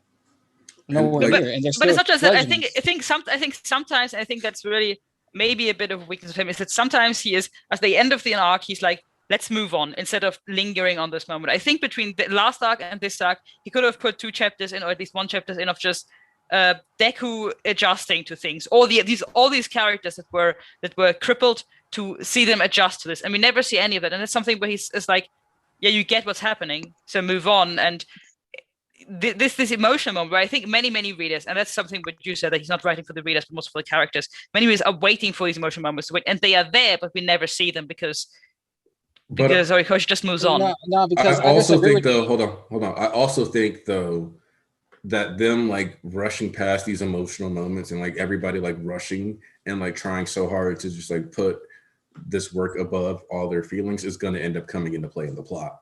Yeah, and that's like I think that's going to be. That will be interesting. That's the thing too, though. But like I don't know what you mean. Like we don't need a whole chapter of every single person down their feelings. He was spraying past, conveying that in multiple ways. Like when you went back and seen Bakugo reacted, yo, what's up with everybody? Shoto reacting to his thing. Well, I have to be one of the Toya. Kirishima down. I like, yo, bro, I'm here for you. And Momo and Mina and fucking Momo dealing with that shit still with Midnight. It's like we don't need 4 chapters like on that, because the plot is like that's more so fan service. Like it's not like he didn't show anything at all. Like you can still see like there's emotional weight, but we don't need a whole chapter.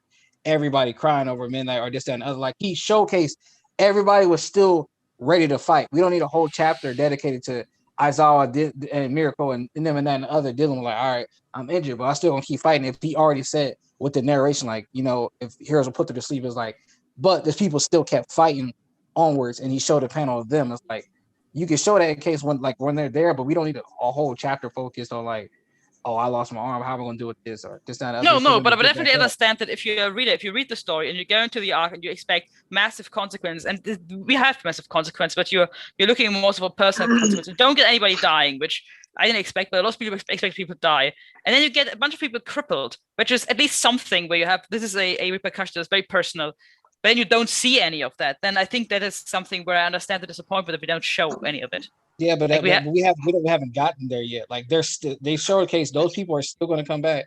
We know if prosthetics and stuff like this, like they can make that could be wrapped up in like 2-3 panels. We don't need to see like their plot right now needs to be moving past all that. Like there are more important things to convey than just like, oh well, Yeah, and I think that's what Horikoshi thinks. listen. The thing is that there's nothing that actually says this is my textbook, and the textbook of how to make a manga says we can't waste a chapter on emotions and we have to move on. There's no textbook that says that. It's a decision that Horikoshi makes, which is I want to move on with the plot.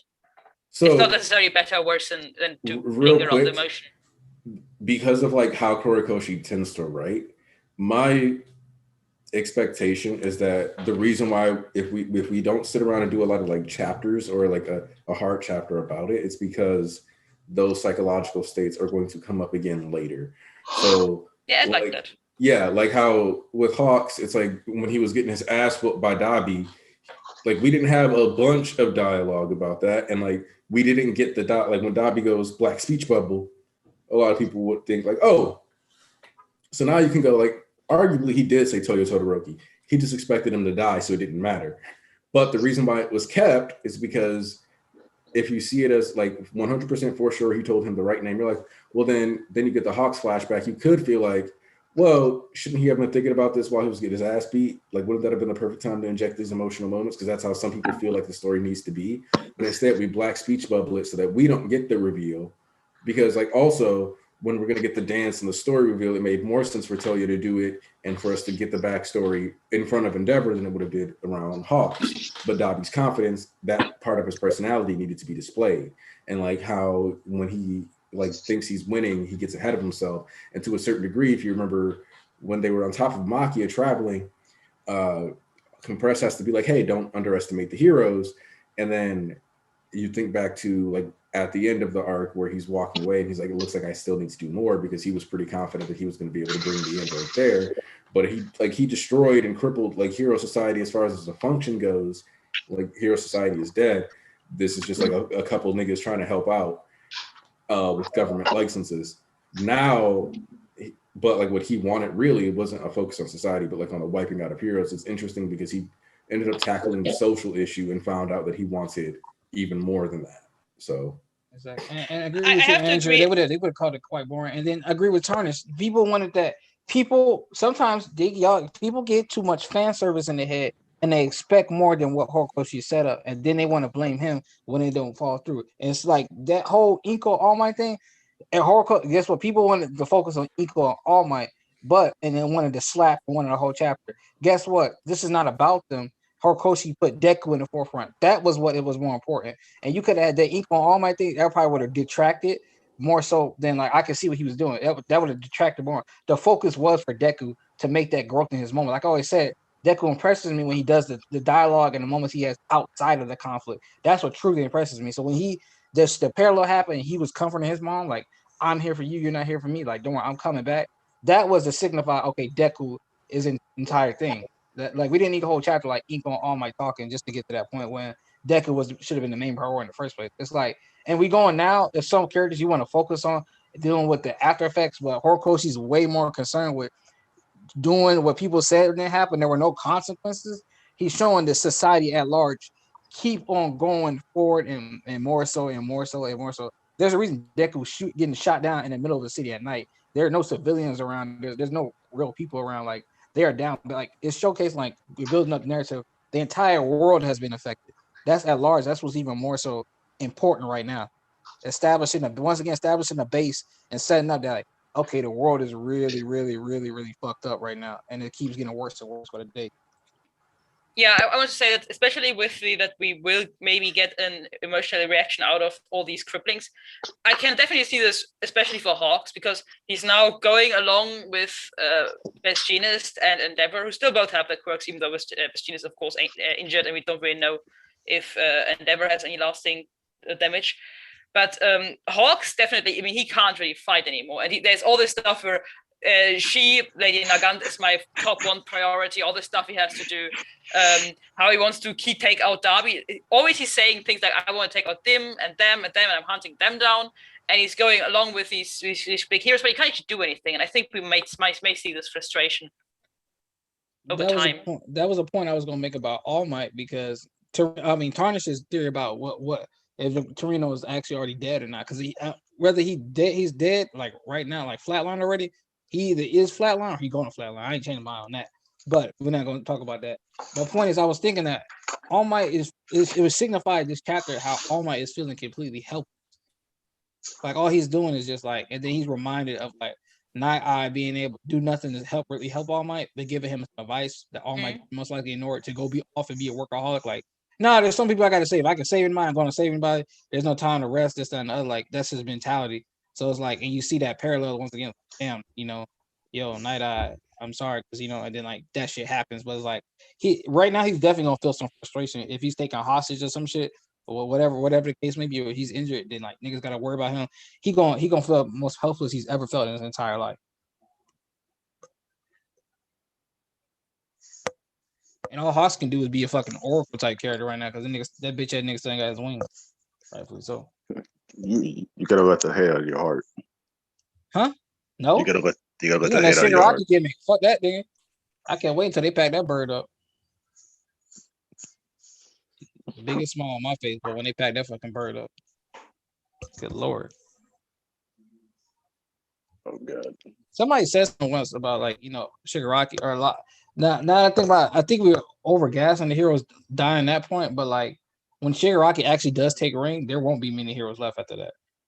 And I'm not talking about a full clean house like some people were talking like, but mass majority will be biting the dust because you can't somebody talking about why would Shigaraki destroy or kill the heroes? Like, why wouldn't he not just let them just like slide when he already said that was the case?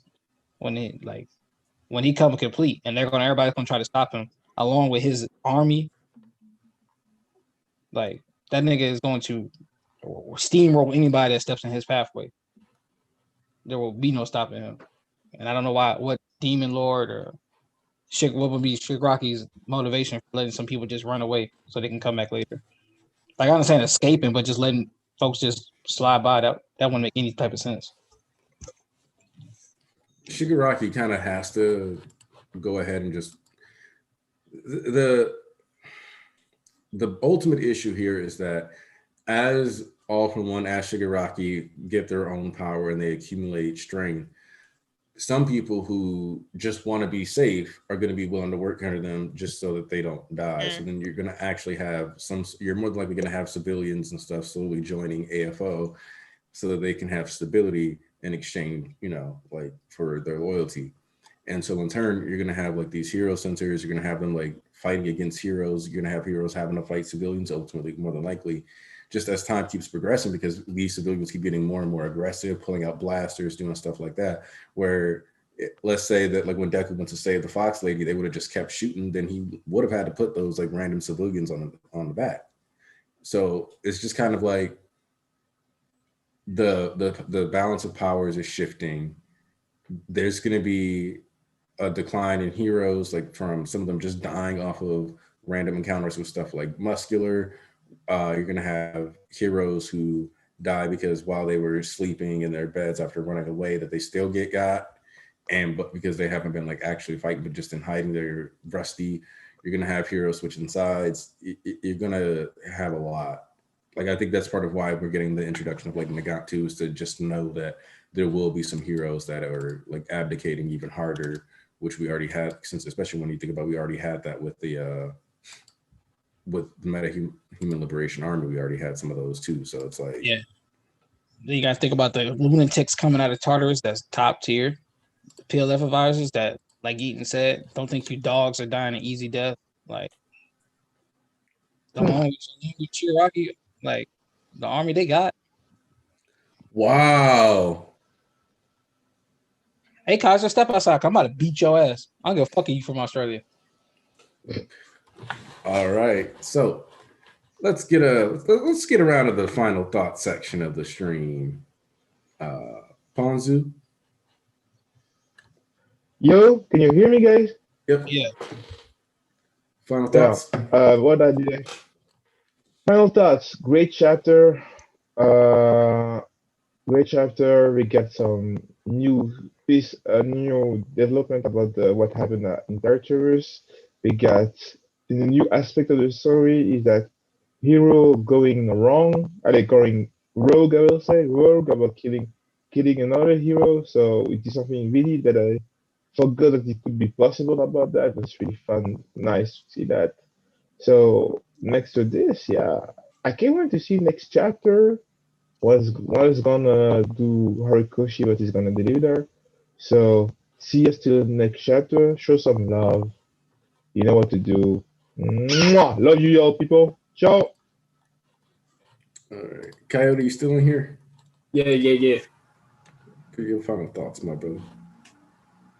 For mostly My Hero Academia chapters, I haven't really been much invested, but I think this one overall has had me like really interested overall.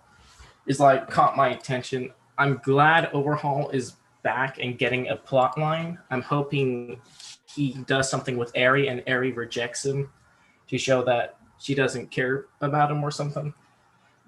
And I love Lady Nagant. I think she's already at least number 1 or 2 on the female list compared to most, because all of them are ass. But EAP. Cap. nah, it ain't Cap. It's true. She's better than most. But, Man, you're the one where we are screaming everywhere that people so that's what's in the y'all mind. dangerously horny out here. That's all I'm gonna say. nah. Facts. Who am I gonna stand? Toga? She's bum. Like she's Shut a your ass bum. up. I ain't standing Toga. Nah.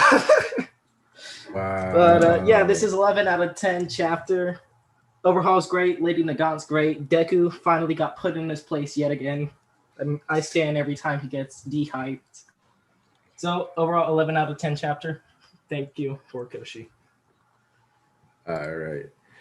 Say yes. I like the chapter a lot for what it's setting up.